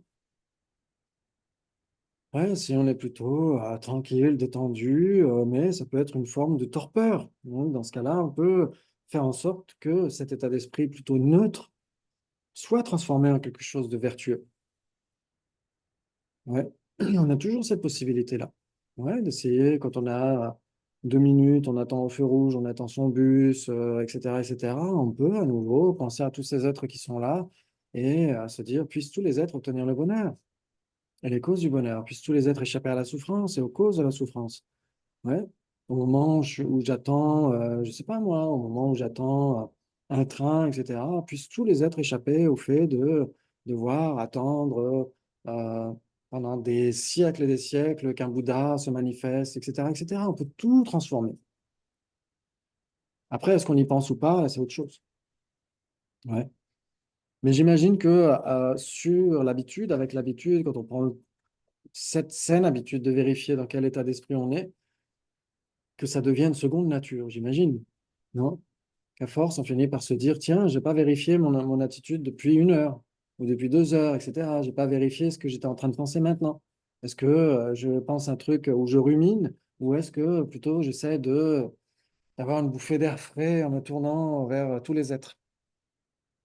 Ouais. C'est que je suis en train de faire un long monologue extrêmement ennuyeux. Je suis vraiment désolé. Mais en tout cas, c'est très utile, en tout cas pour moi. Ça me permet de me souvenir de tout ça. Finalement, je suis le premier bénéficiaire de cette découverte du bouddhisme. C'est très égoïste. C'est comme pour la retraite qu'on a faite dernièrement. J'avais l'impression d'être le premier bénéficiaire. Ouais. C'était vraiment très utile pour moi. Ok, donc vraiment désolé. Et donc, l'idéal, c'est que ça puisse être au moins aussi utile pour vous. Ouais, donc, s'il y a des choses que je raconte qui ne sont pas tout à fait cohérentes, logiques, etc., mettez-les de côté ou alors vous pouvez partager votre point de vue. Ça pourrait construire aussi ces sessions qu'on a ensemble. Ok, très bien. Et donc, au cours de la journée, on vérifie si on est toujours sur les bons rails. Ouais, sans culpabiliser, en se disant, ah, ça y est, je suis encore tombé dans les vieux pièges, etc. Non, c'est tout à fait normal. On a été familiarisé, on a été formaté par ça depuis des temps sans commencement. Et donc, il ne faut pas espérer que ça y est, hop, ça y est, on connaît le bouddhisme depuis 5, 10, 20, 30 ans, etc., que ça y est, ça va se faire comme ça en claquant des doigts. Non, non, non, il faut vraiment voir les choses sur le long terme. Ouais. Ok, très bien. Et le soir, aussi, on fait un petit bilan. On fait un petit bilan, ouais. Est-ce que notre journée était plutôt en accord avec notre motivation initiale, etc. Est-ce qu'il y a eu plutôt des choses positives plutôt que des choses négatives, etc. Bien sûr, comme on l'a dit, on n'est pas parfait, en tout cas moi je ne le suis pas. Et donc on va vérifier à chaque fois, se dire, OK, tout ce qui a été bien, on s'en réjouit. Et on se dit, puissais-je faire au moins aussi bien le lendemain? Et si ça n'a pas été le cas, on le regrette sincèrement, sans culpabiliser, mais on regrette sincèrement. C'est pourquoi on peut le faire vraiment tous les jours, au quotidien. Se dire, OK, ça ne me correspond pas, c'était pas du tout en accord avec ma motivation initiale, je me suis encore laissé bouffer par mes habitudes, mes vieilles habitudes.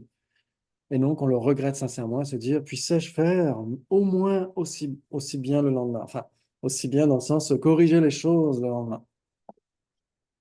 Ouais, se dire qu'on a encore la possibilité de se transformer pendant la nuit. Et le lendemain aussi, ouais, on peut s'endormir avec une attitude très saine, en méditant sur bodhicitta, en méditant sur la vacuité, etc.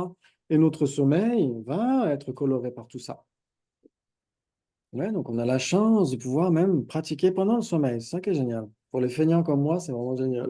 Ça, c'est une opportunité incroyable. D'utiliser ce tiers de notre existence, voire ouais, ce bon tiers de notre existence, d'une manière très constructive. Parce que le sommeil, comme vous le savez, c'est un facteur variable, un facteur mental variable. Ouais. Il n'est ni vertueux, ni non vertueux, ni neutre par nature. Ouais, ça dépend de la motivation initiale. Et donc, c'est un Donc, quand ni. le réveil sonne et qu'on claque sur snooze, en fait, on médite. Pardon, dis-moi? J'ai dit, je rigolais, je dis, quand le réveil sonne et on met snooze, en fait, on peut se dire qu'on est en train de méditer. Oui, exactement. Ouais, quand on se dit, OK, je remets 5 minutes, je remets Voilà, 10 minutes. voilà, Ouais, ça peut être pour ça. Ça peut être se dire, attends, je vais pas mettre le pied par terre tout de suite, je vais méditer sur Bodhicitta et on recommence à ronfler. voilà. Mais ça peut être très, très bien de faire ça pour se dire, OK, je vais pas me lever tout de suite avant même de poser le pied par terre, de redévelopper Ouais, Bodhicitta, c'est ça. redévelopper Faut ça. trouver le juste milieu. Ouais. Ça, c'est super. Ouais. Donc, le sommeil, il est Il est variable. variable. Mm. Il est Ni. Donc, ça veut dire qu'il Ça veut peut. dire, il peut. Parce que le rêve, ça fait partie du sommeil. Alors. Exactement. Ça fait pas partie du sommeil, mais Ça fait partie. Elle fait partie. Oui. Donc, c'est pour ça qu'il est variable. Oui, exactement. Et C'est là, ça. à ce moment-là, il est vertueux, non vertueux. Alors, ça Ça dépend dépend. du rêve. Ça dépend du contenu du rêve. Alors, ça dépend, on pourrait dire. Oui, ça dépend même du contenu du rêve, parce qu'il y a des rêves qui sont très inspirants, des rêves qui sont très, très utiles, où on aide les gens, etc., dans notre rêve, etc., où on voit des maîtres, on voit des temples, etc. Et donc, dans ce cas-là, c'est auspicieux. Ça montre que le dharma commence à s'insinuer même jusqu'aux strates les plus profondes de notre esprit. Donc, c'est un très bon signe. Mais il ne faut pas s'y attacher non plus. Ouais, parce que souvent, on est là, je crois que c'est Santé Karmapa qui avait dit ça une fois, qui avait dit oui, on est là, dès qu'on a fait un rêve auspicieux, tout de suite, on va aller le raconter, on va le mettre sur Facebook, etc. On tient absolument à ce que les autres sachent qu'on a fait un rêve auspicieux, etc. Alors que ce n'est qu'une indication, en fait, c'est un panneau indicateur, mais c'est pas le bout de la route non plus. Mais c'est vrai que le sommeil et le rêve, si on s'endort avec une bonne attitude, se dire, alors ceux qui pratiquent le yoga de la déité peuvent faire les dissolutions, etc., se dire, je vais à nouveau m'absorber dans le Dharmakaya et pendant le rêve, ce sera le Sambhogakaya et quand je veux me réveiller le lendemain, ce sera le Nirmanakaya, etc. Et donc, on peut s'endormir ça avec cette attitude-là et se dire que de toute façon, c'est fait de toute façon pour le bien de tous les êtres. Ouais. On peut s'endormir avec la sagesse de la vacuité, on peut essayer de s'endormir en méditant sur la vacuité des différentes apparences qui se manifestent au moment où on va s'endormir, si on arrive à les détecter. Ce qui peut être assez rare quand on est complètement épuisé le soir. Ça peut aller très vite, hein, on s'endort tout de suite, paf. Ouais. Parce qu'on peut, je disais, au niveau du matin, vous êtes dans une intention causale. Oui, Par exemple, ça peut traduire à autrui. oui, En fait, au moment où on s'endort, enfin, au moment où on est au lit et on va s'endormir, on peut être tout à fait dans la même intention de nuire à oui, aucun être dans nos rêves. exactement. Ou essayer justement d'être à même d'aider le plus grand nombre dans nos rêves. Oui, Ça, je pense que c'est quelque chose qui va certainement aussi influencer le exactement. sommeil et le rêve. Tout à fait. Ouais. Même si en réalité, pendant notre rêve, on fait rien de très utile pour les êtres, hein, on est en train de roupiller.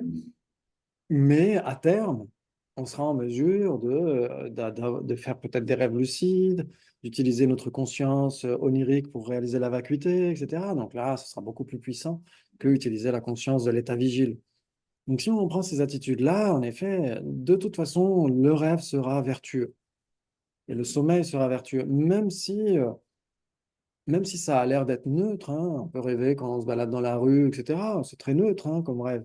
Mais la teneur du rêve, de ce sommeil paradoxal, sera vertueuse parce que la motivation initiale aura été vertueuse. Donc on va développer des mérites même en dormant. C'est ça qui est génial. Donc, on peut s'y entraîner. On peut s'y entraîner tout le temps. Et de même que par rapport à la mort et au processus de la mort, Oui, ça peut être aussi quelque chose qui est très intéressant par rapport au. En fait, on est conscient de nos rêves, peut-être ça va nous aider justement au moment des processus. énormément. C'est correct. Énormément, oui. Oui, tu peux impacter la qualité de ton sommeil en programmant Oui, les rêves. exactement. Tu peux te dire, parce qu'il y a des gens qui disent, moi je me souviens, il y a des gens qui parfois se disent, moi je ne rêve jamais, mais en fait c'est juste qu'on s'en souvient pas. Moi, je me rappelle très, très peu de mes rêves, et j'avais lu un livre sur les vétérinaires, je ne sais pas raconter une autre chose. C'est difficile. Mais j'essayais, je ne sais pas si tu as dit, il me semblait comme astuce qu'il disait, quand on se réveille, si on se souvient quelque chose, essayer de le noter, Oui, pourquoi pas. pour entraîner en fait petit à petit sa Mm. capacité d'entraîner notre capacité de se souvenir mieux, Exactement, peut-être rentrer plus dans tout à fait. Et aussi, avant de s'endormir, de se dire, je me souviendrai de mes rêves, de le décider. Exactement comme quand on décide de se lever à 5 heures, on peut ne pas avoir besoin du réveil. C'est alors notre esprit spontanément va se lever à 5 heures. Ouais. Si on est trop, si on force trop l'esprit, on pourrait aller jusqu'à ne pas dormir. Donc là, il faut faire attention, il faut trouver le juste milieu. Se dire, OK, je vais quand même dormir, mais je me réveillerai à 5 heures, etc. Donc ça peut être très utile. Et décider qu'on va faire des rêves auspicieux, de beaux rêves auspicieux, très clairs, très lucides, très lumineux, etc. Et de décider qu'on s'en souviendra. Si on prend cette attitude-là, au bout d'un moment, on peut justement faire des rêves très reposants, très inspirants, etc., où on voit nos maîtres, etc. On discute avec eux, on est là, on va lui poser une question, etc. Et on s'en souvient. Décider de bien dormir à une autre réunion, tu vas arriver à bien dormir. Oui, exactement. Mais alors après, c'est un entraînement. On ne peut pas dire non plus que ça, il y a du jour au lendemain, ça y est, j'ai décidé que ça va arriver du jour au lendemain. Ça, non, il faut oublier. Il faut se dire, je fais de mon mieux pour apprivoiser mon esprit et me dire que quand je vais m'endormir, je vais retrouver un petit peu ce magnifique trésor qui se trouve dans mon esprit. Parce que souvent, on n'arrive pas à s'endormir parce qu'on a peur de faire des cauchemars, on a peur de voir ce qu'on va trouver au fond. Mais en fait, il ne faut pas avoir peur. Au contraire, il faut se dire, c'est comme rencontrer son meilleur ami. On est super content. On n'a pas peur quand on va rencontrer son meilleur ami. On est super content. Quand on a voyagé pendant longtemps et qu'on va retrouver son bon vieux lit qui est fait pour nous, etc., avec notre oreiller ergonomique, etc. Ou qu'on a marché là, dans des heures et des heures avec des godasses toutes neuves. Et là, on remet nos vieilles godasses qui sont faites à nos pieds, etc. C'est d'un confort. Et là, c'est pareil, en fait. Se dire, en fait, ça va être très confortable. Ça va être magnifique parce qu'on retrouve la véritable nature de notre esprit d'une certaine manière. Et cette nature n'est que félicité, en réalité. Au-delà des problèmes qu'on a, etc. Ce n'est que félicité, que du confort. 5 étoiles. Oui. Mais il ne faut pas oublier le terme entraînement. Entraînement, s'entraîner. Et si vraiment on pratique, alors moi j'en sais rien, moi je fais le perroquet, hein, comme la Maso Rinpoche dit, voilà, il y a des gens qui parlent du Dharma qui font le perroquet, donc ça c'est sûr, ça c'est mon cas. Donc je fais que le perroquet. Mais j'imagine que si on pratique vraiment, au bout d'un moment, on s'en rend compte. On s'en rend compte, on se dit oui, c'est exactement ça. C'est comme remettre un vieux jean qu'on n'avait pas mis depuis des années, etc. Il est fait, il est vraiment fait à nos formes, etc. Tout est confortable. J'imagine que c'est ça puisque la nature foncière de l'esprit est comme ça. C'est notre meilleur ami, la nature foncière de notre esprit. C'est là où on est vraiment à la maison. Donc, si on s'endort avec ça, avec cette confiance, il faut essayer d'avoir confiance dans cette nature qu'on a, ce potentiel qu'on a. Si on s'endort avec cette confiance-là, on n'est pas là à se dire, ah là, je vais peut-être faire des cauchemars, ça va peut-être être difficile, etc. Au contraire, on se met déjà dans une attitude, on n'a plus besoin de prendre des antidépresseurs, etc. On peut prendre une bonne tisane à la rigueur, mais finalement, ce n'est qu'un moyen habile, la tisane. On se dit, bah, c'est du nectar de félicité qui va m'endormir, qui va me permettre de comprendre la nature de mon esprit, etc. Pourquoi pas? Donc, je me pose tellement. C'est juste qu'il faut s'entraîner encore, encore et encore. Mais ce n'est qu'une question de temps. Peut-être que c'est difficile pour toi maintenant, mais peut-être que ce sera plus facile pour toi dans quelques années. Et pour d'autres personnes pour lesquelles ça a l'air plus facile maintenant, peut-être que dans quelques années, à cause d'empreintes karmiques qui vont germer, peut-être que ce sera plus difficile. Tu ne seras jamais vraiment perdu, mais ce sera plus difficile dans une certaine période. Ça peut arriver. Ouais, c'est ce que dit l'un de mes maîtres, Venerable Geshe Damdul. Il dit que quand on entraîne son esprit, même si on a l'impression de stagner dans certaines occasions, en réalité, il y a quelque chose qui se construit au fond. Et donc, ce n'est jamais vraiment perdu. Même si à certains moments, on a l'impression de stagner en méditation, ou à faire ses pratiques, etc., de s'endormir, de se réveiller, etc., en réalité, c'est jamais vraiment perdu. C'est des choses qu'on assimile dans le corps, quoi. Ça peut être assimilé, mais ça ne donne pas l'impression d'être assimilé. Ça veut dire qu'on a l'impression d'avoir des obstacles qui remettent tout en question, alors que non, c'est juste des obstacles qui empêchent de ressentir cette stabilité de l'expérience de l'entraînement, etc. Et quand ces obstacles seront mis de côté, on va retrouver un état d'esprit extrêmement résilient, comme celui qu'on avait trouvé avant ces obstacles. Oui, c'est toujours du travail qui se fait. Ah, de toute façon, exactement. Même si on a l'impression que ce n'est pas le cas. Donc c'est pourquoi il ne faut pas lâcher l'affaire, il faut continuer encore et encore. Révélé par c'était là, c'était tellement Ouais. touche, on est un peu dans. On pourrait dire ça. On pourrait dire que au fur et à mesure qu'on dégrossit un petit peu notre esprit, on se rend compte d'obstacles plus subtils, ce qui est tout à fait normal. Ouais, c'est que quand on fait tomber notre blouson dans la boue, quand on veut le nettoyer, qu'est-ce qu'on doit d'abord commencer à faire? Enlever d'abord les grumeaux les plus grossiers. Et c'est là après qu'on voit les tâches plus subtiles et qui sont plus difficiles à éliminer forcément.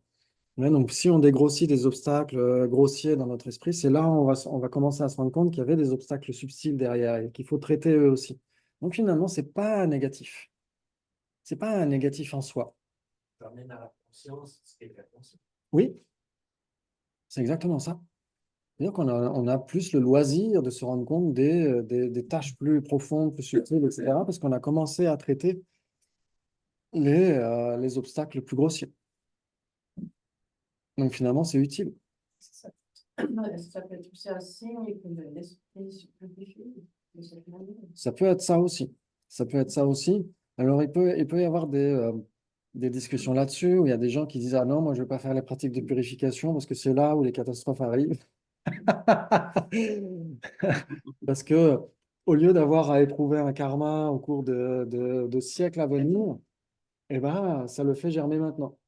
Ça peut le faire germer maintenant, pas nécessairement, mais il y a des gens qui vont dire, ah non, moi, je ne vais pas faire des pratiques de purification parce que les karmas qui auraient dû germer dans plusieurs millénaires vont germer maintenant. Et donc, je vais avoir que des catastrophes à faire des pratiques de purification.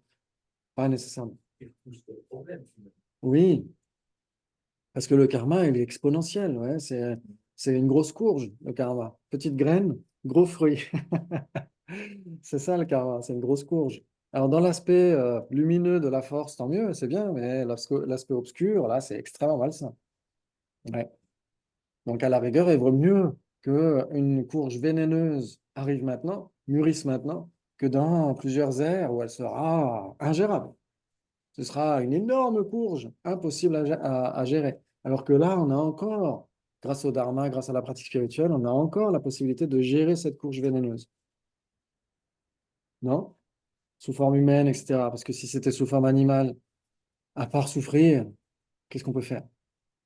Ouais, imaginons que j'ai un karma qui mûrisse au cours de ma prochaine existence où je renais sous forme de chien. Qu'est-ce que je peux faire? Je ne peux pas la gérer, cette souffrance. Là, sous forme humaine, j'ai encore la possibilité de trouver une forme de résilience, de me faire une raison, de me dire, bah, vaut mieux que ça arrive maintenant, plutôt que plus tard, etc., etc. Ouais? Ou pas? Si tu croises un Philippe et un Jimba, c'est pas mal d'être chien, parce que beaucoup de le dharma, puis peut-être il y a des enfants Oui. qui sont mis en place pour la suite. Dans ce cas-là, c'est utile. Tu te retrouves à Katmandou, il y a des endroits où Ouais. si tu restes ou pas, ça va. Ouais. Dépend où. Ouais, exactement. Et tout à fait. Et même dans un foyer, je me souviens quand Mogwai était encore vivant, quand il devait souffrir, il souffrait d'une hernie, etc. Mais on l'a su que le dernier jour, quand il est allé chez le veto pour être endormi.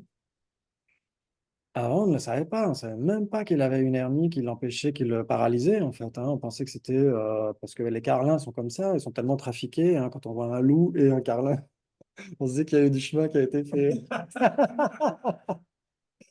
Passer par la lune. Il y a eu beaucoup de rallongis. Et donc forcément, ça trafique l'ADN, etc. Donc ils ont des problèmes inhérents à leur race, d'une certaine manière. Donc c'est ce qu'on se dit, mais en fait non, l'hernie aurait pu être traitée bien avant et en fait personne ne l'a su. Et donc finalement, même dans un foyer où les chiens sont aimés, etc., s'ils sont incapables de dire bah, j'ai mal ci, j'ai mal là, etc., ils ont qu'à souffrir et c'est tout. Même si par ailleurs, ils peuvent être bien traités. Bon, gentiment, il y a des personnes qui arrivent à être en communication avec les animaux. Ouais, j'espère. J'espère que c'est vraiment le cas. Ouais. Je ne crois pas. C'est difficile à dire. Il y a des gens qui ont des clairvoyances, etc.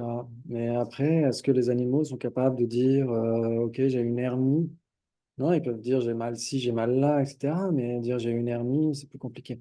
Mais pourquoi pas? Il y a des gens qui peuvent avoir des conditions karmiques favorables ou ils ont des connexions très favorables. Pourquoi pas? Ouais, c'est Ils possible. arrivent à le dire, mais d'une manière que nous, on était trop ignorants pour le comprendre. Ouais, et parfois ils arrivent, par exemple, comme Mogwai, était très malin finalement dans certains cas. Quand on lui jetait un caillou, il nous ramenait un bout de bois, hein, mais sinon il pouvait être très malin aussi. Dans certains cas, c'est que s'il marchait il avait horreur de marcher sur le gravier. Ouais, pour les coussinets, il avait horreur de ça. Et une fois, il s'était fait mal, je crois qu'il avait marché sur une ortie. Et donc il soulevait la patte comme ça, en montrant. Oh, c'était trop drôle. Et donc, dans certains cas, ils arrivent à montrer, ouais, mais pas dans tous les cas. Ouais. Et donc, dans ce cas-là, ils ne peuvent que subir la souffrance et c'est tout. Alors que nous, sous forme humaine, on a cette capacité-là. Donc, si on se fait une raison, on essaie de trouver une forme de résilience en se disant, OK, je peux gérer ça à ce moment-là, c'est déjà utile. Ouais. OK, très bien. Et donc, dans ce cas-là, justement, si on essaie de prendre soin de son esprit, c'est là où on peut purifier énormément. Ça, c'est un immense secret, c'est ce que dit le Bodhisattva Shantideva, ouais, ceux qui connaissent le grand secret de l'esprit, et c'est cité aussi par Lama Zopa Rinpoche dans Comment pratiquer le Dharma. Ceux qui connaissent ce grand secret de l'esprit.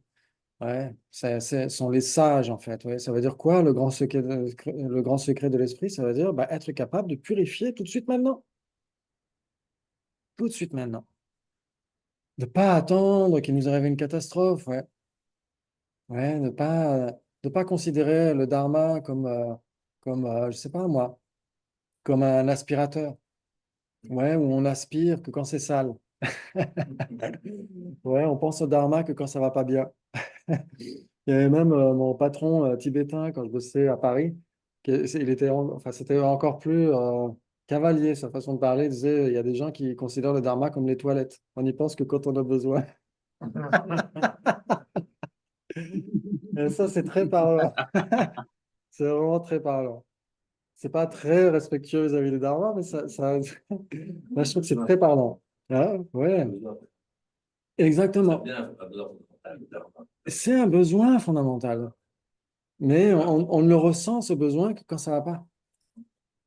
Quand ça va bien, on se dit, bon, finalement, oui, alors, je ferai mes pratiques un jour ou l'autre, j'essaierai de penser à mon esprit, etc. Mais en fait, on est plutôt dans le samsara, dans cette existence-là. Ouais, cette seule existence, en oubliant tout le reste. Mais c'est quand ça va mal où on se dit, ah ouais, je vais faire la pratique de Vajrasattva, etc. Je vais faire le Guru Yoga, etc., etc. C'est intéressant, ça, hein, de voir comment ça se passe dans notre esprit. Quand il nous arrive une tuile, c'est là où on se dit, ah, ça y est, je vais faire une pratique.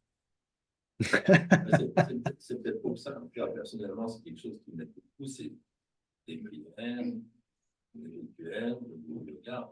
Ben, ça me maintient, en fait, dans. Oui, Alors, pour ça, c'est pas seulement quand ça va pas, c'est exactement. aussi quand ça va super bien, Oui, de se réjouir de pouvoir faire ça pour bien tous les êtres. C'est exactement. quelque chose qui est. Ouais, après, ça devient. Une Ça fait habitude, partie, ouais, c'est ouais, ouais. une saine habitude. Donc, il y a plus ce côté, oui, c'est seulement quand je donne aux toilettes. Exactement. Ouais. Tout à fait. Ouais. C'est ça qui est intéressant. J'ai l'impression que c'est comme des moyens habiles, hein, ces engagements qu'on a. Oui. Quand on dit, OK, je promets de réciter tel mantra tous les jours, etc. Quand on n'est pas un briseur d'engagement comme moi, on dit, ah oui, je vais réciter ci, ça, puis après on a toute une liste comme ça, et après on se dit, bon, je vais peut-être faire une sélection. Mais j'ai l'impression que c'est un moyen habile. C'est que tous les jours, on est censé redévelopper ces attitudes-là et se dire, pourquoi est-ce que je le fais? Pourquoi est-ce que je récite un mantra? Pourquoi est-ce que je récite une prière? Pas pour moi, pour le bien de tous les êtres, pour obtenir l'éveil, pour le bien de tous les êtres. Donc c'est un rappel très, très important, très puissant. C'est ça qui est génial. Ça aide à maintenir ce qu'on encore après une retraite, il difficile, c'est pas la retraite. C'est après. Ouais. Parce que dans la retraite, on est tellement entouré de personnes qui sont dans la même direction. Comme le meeting qu'on vient de vivre, on est entouré de personnes qui sont dans la même direction, dans le même souhait. Le plus difficile, c'est quand on vient ici. Ouais. Quelque part, toi, j'utilisais le mot revenir. On continue ici, c'est là que tu vois comment ça t'a nourri, comment tu le digères, et comment en fait tu peux continuer à t'en nourrir au niveau de l'essence qui t'a été offerte, toi-même. Exactement. Et ça, souvent j'ai entendu des retraites, c'est pas si difficile en fait. Quand tu reviens à la maison, quand tu vas dans ta famille, les collègues de travail, etc., les distractions qu'on a ici, que j'ai ici, c'est Tu peux dire on est. Je crois que tu peux dire en. Oui.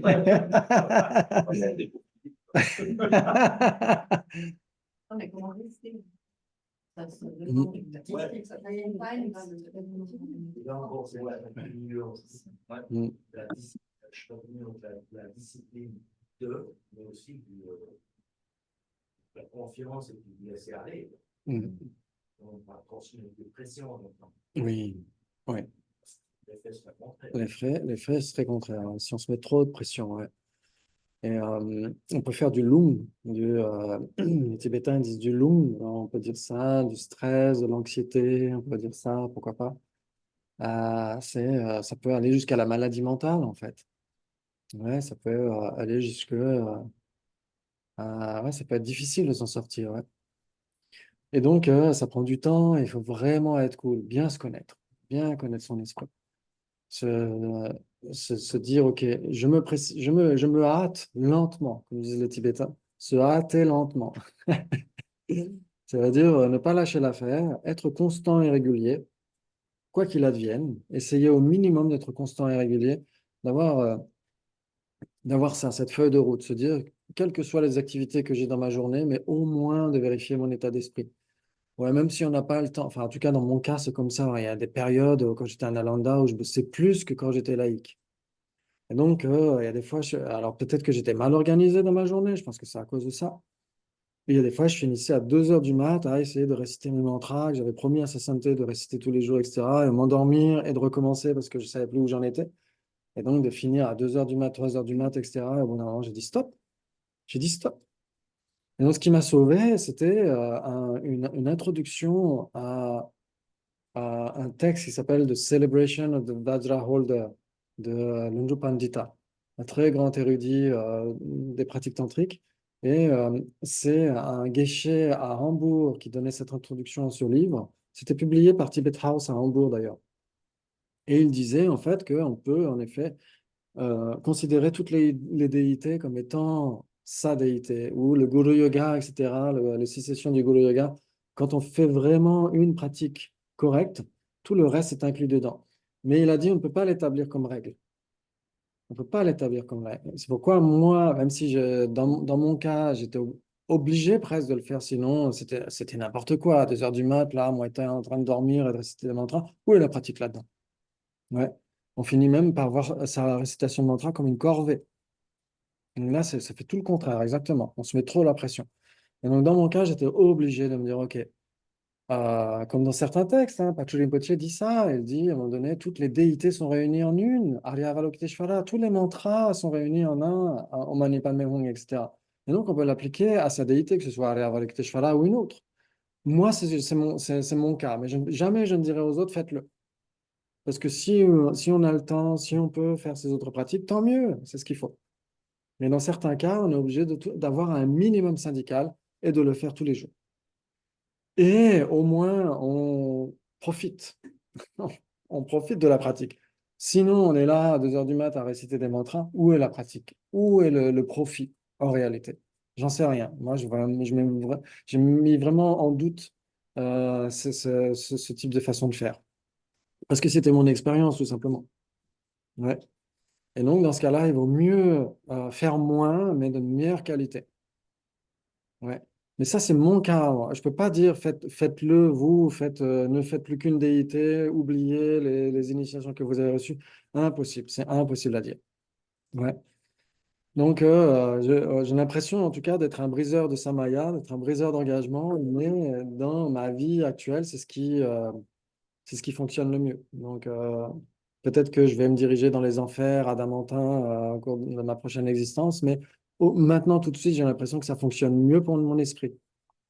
Donc, il faut choisir entre la peste et le choléra.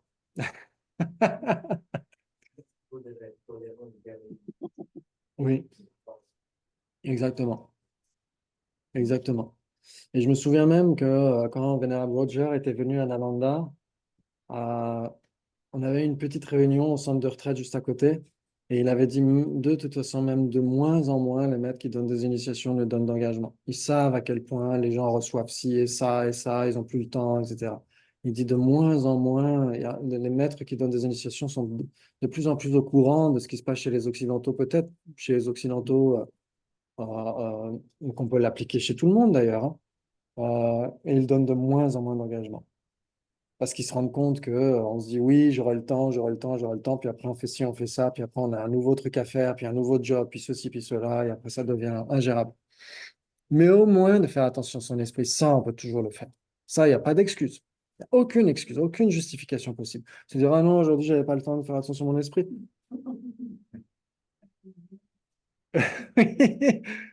Qui pourrait dire ça? Donc ça, il n'y a aucune excuse, aucune justification. Même un tartuffe comme moi ne peut pas trouver cette justification de dire, OK, je n'ai pas eu le temps aujourd'hui de faire attention à mon esprit. Ça, c'est impossible à dire. Ouais. OK, très bien, très bien. Donc ça, on peut le faire tous les jours, se lever le matin avec une bonne motivation. Alors, on peut oublier, hein, quand on est là, à penser à la nouvelle confiture qu'on a achetée hier, qui était aux fruits des bois, etc. On se dit, ah, tout de suite, le petit-déj, la tartine, c'est à ça qu'on va penser tout de suite. Mais si on prend l'habitude de se dire, OK, pourquoi est-ce que je vais manger cette tartine? Est-ce qu'elle va être aussi bonne que dans mes espoirs les plus fous, etc. En général, non. Plus on a d'espoir, plus elle va sembler fade. Non? OK, donc se dire, OK, pourquoi est-ce que je la mange? Pour continuer à fonctionner et pour être utile au maximum, etc., pour éviter de nuire aux êtres. Si on retourne l'esprit comme ça, à ce moment-là, on retombe sur ses pattes. Ouais, donc dès le matin, on se dit pourquoi est-ce que je me réveille? Pourquoi est-ce que je mets le pied par terre? Quelle est l'utilité de tout ça? De tout ce monde où il faut gagner sa vie, etc. Il faut avoir un salaire pour être en mesure de manger, de vivre, etc. À quoi ça sert tout ça? Si ce n'était Le que... doigt, il faut. Ouais, si ce n'était que ça, quelle est l'utilité de cette fantasmagorie? Ouais, de ne travailler que pour cette seule existence. Exactement, tout à fait. Se demander, mais pourquoi? Ça sert à quoi tout ça? Pourquoi en un mot ou en deux mots? Les deux, Les deux. j'imagine. Ouais, pourquoi faire? À quoi ça sert, hein? Ouais, c'est ce que dit Lama Sopa Rinpoche dans Comment pratiquer le Dharma, hein, quand il dit qu'il y a des gens, en effet, qui veulent, en effet, un foyer, une famille, un job, etc., etc., parce qu'ils sont persuadés qu'ils seront plus heureux avec ça. Mais au final, quand on voit, par exemple, en Inde, les gens qui bossent au bord des routes, qui dorment sous une tente en plastique, etc., parce qu'ils sont obligés de bosser, parce qu'ils doivent rembourser les emprunts pour le mariage, pour, etc., etc. Mais où est le bonheur dans tout ça? Où est le bonheur? Ah, ça me pose question, hein. Mais où est le bonheur? Ouais, mais c'est ça, hein. Ouais. Si on ne voit pas plus loin que cette seule existence, etc., c'est extrêmement intriqué, extrêmement limité.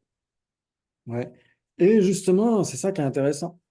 C'est que commencer à pratiquer le dharma, c'est là où on commence à voir plus loin que cette existence. C'est extrêmement radical, hein. C'est extrêmement radical du point de vue bouddhiste. Ouais. C'est quand on n'est plus uniquement focalisé sur cette seule existence. Bien sûr qu'elle est très importante. Il ne faut jamais se dire, oh là là, ça y est, je vais vivre comme un mendiant, faire comme Jetsu Mialepa, etc. Être dans une grotte et être obsédé par la pizza que je ne mangerai plus jamais de ma vie. Ça ne fonctionne pas. Il y avait une pizza du temps de la réponse. Aux orties. On a une pizza hier soir. Non, pas du tout. Non, c'est parce que Sixte, il en parle Il y a souvent. peut-être un yak qui est passé par là. Ouais, Sixte, c'est ce qu'il dit à chaque fois. Il dit, ouais, la pizza, c'est ce qui... C'était vraiment... C'est son truc, la pizza. Oui, c'est son cheesecake. C'est un pizza au yak, alors.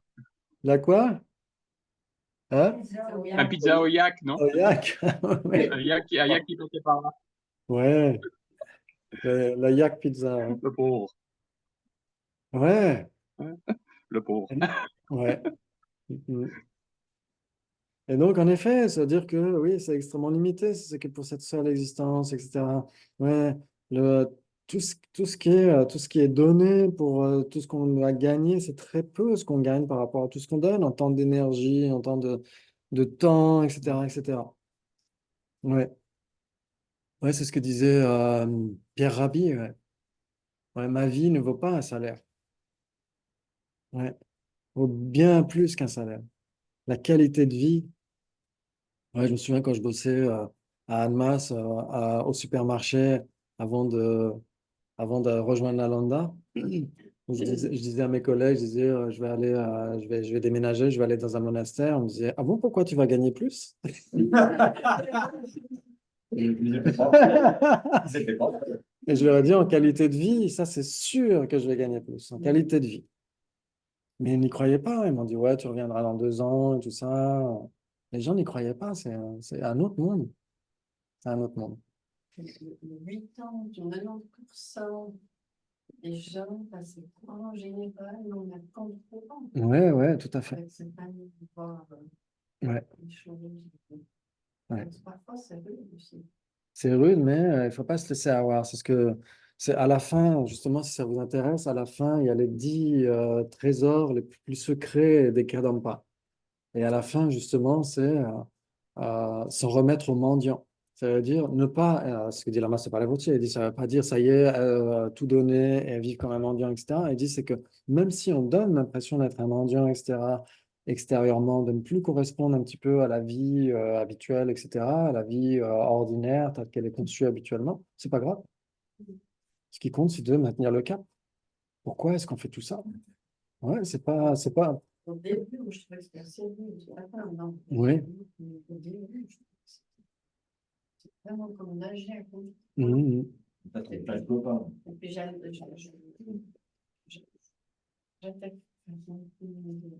je naviguais en fait entre l'Asie et ici. Je revenais ici, c'était un choc. Et Ouais, ouais.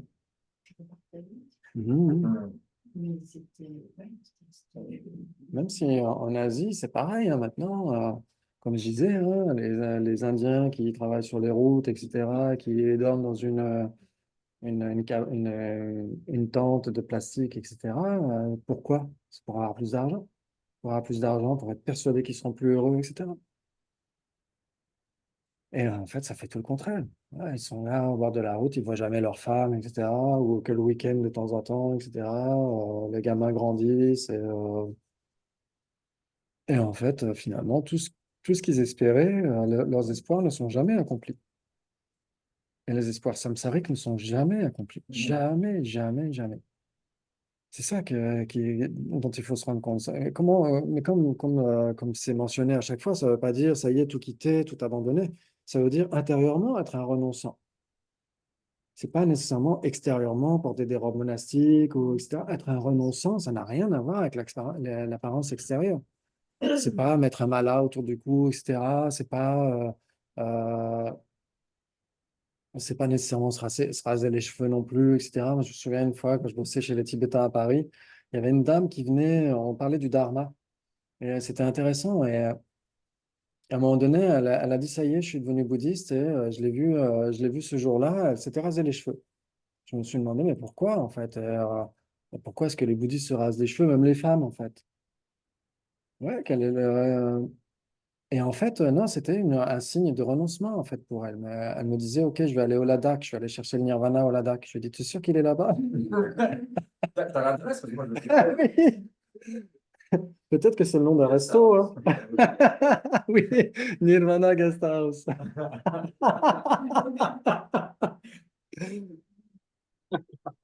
C'est intéressant, hein. Mais du coup, on est tous un peu pareils on a passé Ah, mais des on est stades, tous pareils. à passer des stades Ah ouais. différents. On a tous Ah oui. toutes ces choses pour Ah, mais tout à fait. Ah oui, oui, oui. Et donc, je ne peux pas juger ou quoi que Ah ce soit, non, même non, si non. ça arrive très vite dans l'esprit, parce qu'on passe par ces stades Oui. différents, ça fait partie du chemin. Exactement. Parce que, oui. Puis, d'un moment, on se délaisse de certaines choses. Ouais. Et on passe du très grossier au de plus en plus subtil. Exactement. Et au fur et à mesure, on comprend certaines choses qu'on n'a pas du tout compris au départ. Mais tout à fait, on passe tous par là, hein. On passe tous par là, à différents degrés, etc. Mais on a tous ça, hein.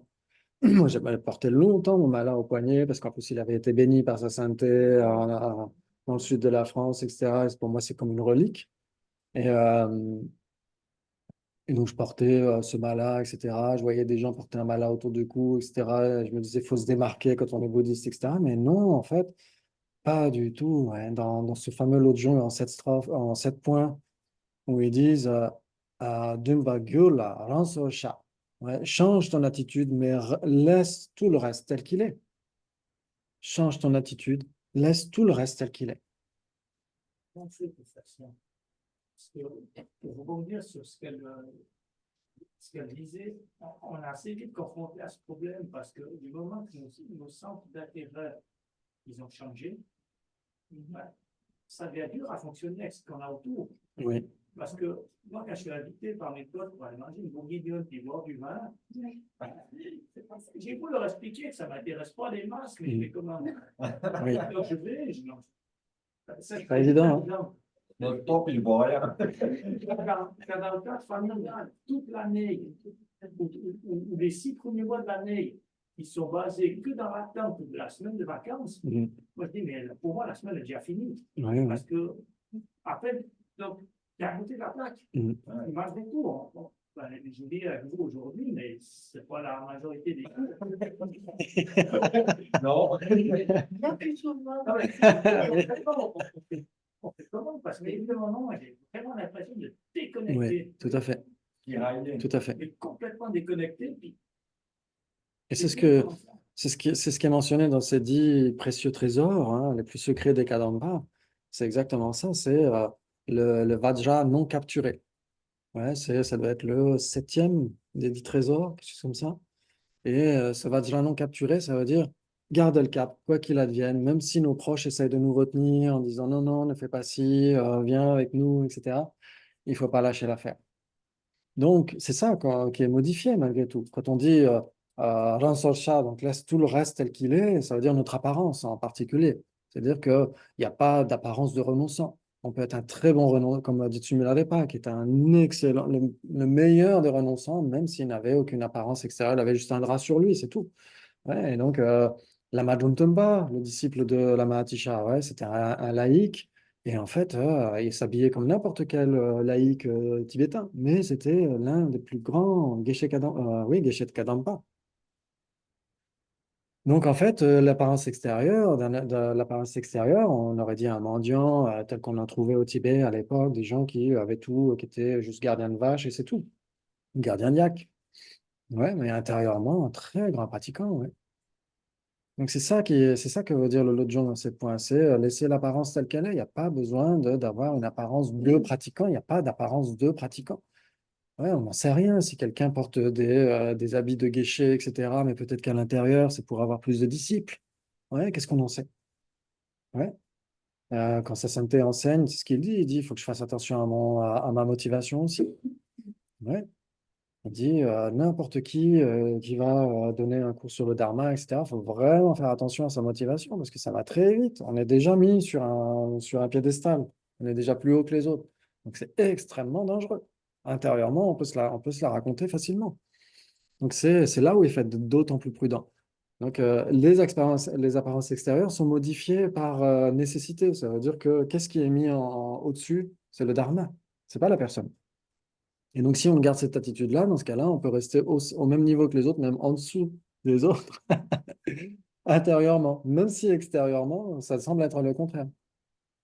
Ouais, donc après, tu peux continuer de voir tes potes, etc. Mais pas nécessairement. Tu peux manger des frites. dit Jean-Paul. Mais le problème, c'est que des fois, il n'y a plus d'envie.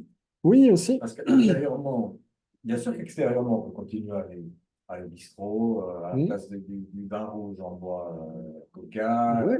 on mange des frites, on mange de la salade, on partage. Mm. Mais on n'est plus attiré par ça. Ouais, ouais, tout à Les fait. grosses blagues lourdes de toute l'équipe et tout, là, quand ils commencent à venir tous ronds à la fin de la soirée, Oui, ça oui. devient, Ça devient très lourd et lourdin. grave, quoi. Ouais. Donc, il y Oui, a tout à plus fait. tellement d'attrait, en fait. Exactement. Donc, comment on fait? Alors, les moyens habiles, toujours tenir compte du contexte. Les moyens habiles. Tu peux trouver une bonne excuse. Tu peux trouver une bonne excuse.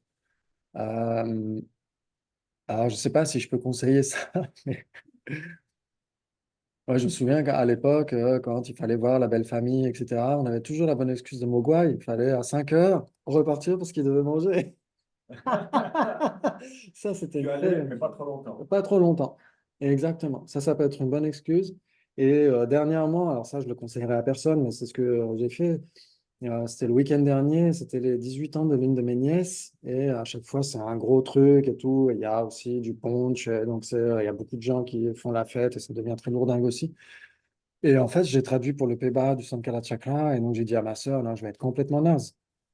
Et en fait, c'est vrai que ça m'use beaucoup de traduire ces Peba parce que c'est des heures et des heures de traduction non-stop. Enfin, il y a quand même une pause au milieu, mais puis je vieillis, hein, donc j'ai pas la même pêche qu'avant. Donc je lui dis, j'en profiterai pas de la soirée. En plus, je conduis pas, donc il faut venir me chercher, venir me ramener, etc., etc. Donc c'est tout un pataquès.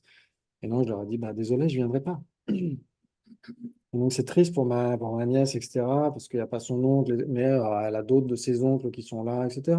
Donc et ils ont l'habitude. C'est pas les premiers 18 ans c'est pas la première nièce qui a ses 18 ans auquel je ne suis pas. Donc c'est très, alors c'est pour ça que je ne le conseille pas, parce que c'est triste aussi pour la famille, c'est pour les gens qui sont là, etc. Ils ont envie de voir leur oncle, etc. Mais on n'est pas obligé d'aller tout le temps. Non, c'est un peu subversif, mais sans faire exprès, quoi. Oui, Parce que, si franchement, ça m'est arrivé, ils me disent, ouais, mais gentiment, ça nous embête parce que ça nous pose des questions. oui, Ouais, je oui, suis désolé de gâcher ta vie, quoi, mais. oui, oui. Ben oui, parce que Bah ouais. Ou bien le bord du rouge, bah c'est clair. ça devient un tout petit peu embarrassant parce qu'ils. Mais après, Après, c'est leur histoire, c'est leur Oui. responsabilité. Si ça leur pose question, bah, peut-être quelque part, ça va titiller quelque chose chez eux. Puis peut-être tant mieux ou tant pis. Après, c'est plus ta faute. C'est quoi, ça fait faire. Oui, C'est oui, compliqué. Moi, je comprends tout à fait ce que vous oui. C'est toujours le contexte qui doit faire foi. Moi, le fait d'être végétarien aussi, ça. Je vais dans ma famille. Mm. C'est ça, l'infini au début. Là. Au Mm. début, ça dit Puis après, ça passe, ouais. Après, ça passe. Mais il me disait, mais tu n'as rien envie. Oui, oui, tout à fait. Des trucs, ah, mais ça me t'aimait bien ça, tu sais, puis des trucs, tu dis, vas-y. Ça me frustrait, mais terriblement. Mm. Donc après, au fur et à mesure, on développe une force mentale qui fait que tu passes pas dessus. Et au début, c'est difficile. Ça peut garder Ouais, ouais, c'est le regard des autres.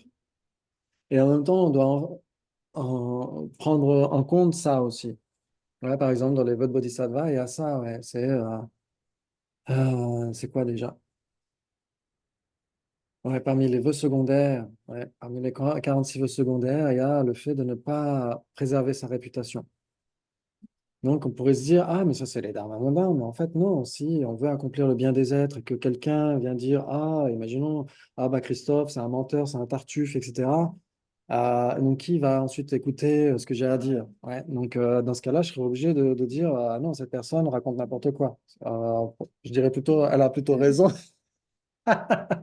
Mais, mais si on a fait des caisses, je dirais, bon, elle en fait des caisses. Ouais, pour continuer à échanger sur le dharma, si c'est utile, forcément. Si ça ne l'est pas, dans ce cas-là, ouais, si je suis vraiment un tartuffe, dans ce cas-là, je m'abstiendrai. J'espère. Ouais. Donc, il faut préserver sa réputation. Ça fait partie des vœux de Bodhisattva. Mais si après on l'a dit et que la personne continue, bah après elle continue, etc. Après, il faut se détacher du regard. Donc, c'est là où il y a le juste milieu aussi. On est censé préserver sa réputation si on peut le faire. Si on ne peut pas le faire ou si ça sert à rien, eh ben, tant pis. Après, c'est son regard. Après, c'est ne pas être non plus obsédé par ça. Sinon, là, ça deviendrait du dharma mondain. Ouais. Par par rapport à ça, j'avais lu en son temps que dans les vœux de Sattva, il y a aussi ne pas refuser une invitation. Oui, Est-ce que c'est par paresse. est-ce que c'est dans un cadre d'une invitation? Dans quel cadre ça a lieu? Par Parce que moi, paresse. des fois, j'ai l'impression que quand tu dis, ah, tu viens samedi, puis je dis non, je dis, ah, mince, sachant que j'ai porté Ouais. un peu Non, spécial. non, Mais du tout. C'est par paresse. Ouais, c'est dans les 46 vœux secondaires aussi. C'est par rapport. par rapport à nous, par rapport aux autres, par rapport Ouais, à ceux qui nous invitent. c'est Tout pas. type d'invitation, Oui, oui. match de foot, À n'importe quel. Ouais, c'est surtout.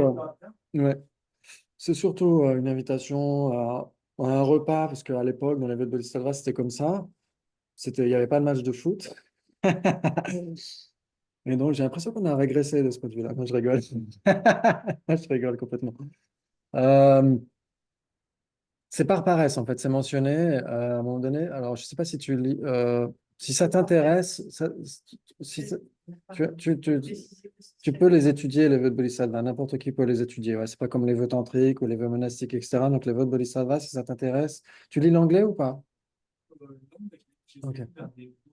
Donc, peut-être dans ouais, l'ensemble des trois vœux à la FPMT, il y a un livret qui avait été constitué par rapport à ça et c'est mentionné. Et il y a Salme Kansur, Lobsang Rinpoche, qui a fait aussi de Six Session Guru Yoga et il commente très très bien tous ces vœux-là.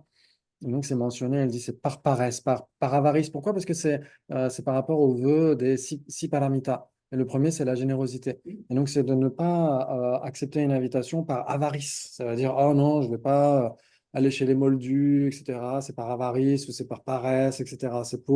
Ça ferait une offense à notre pratique de la générosité. Ouais. C'est mieux d'aller. Donc, c'est mieux d'aller dans ce cas-là. Si on se dit, oui, exactement. Hein? C'est quoi ça, son cadeau du Quoi, coup, quoi, la quoi? femme du voisin?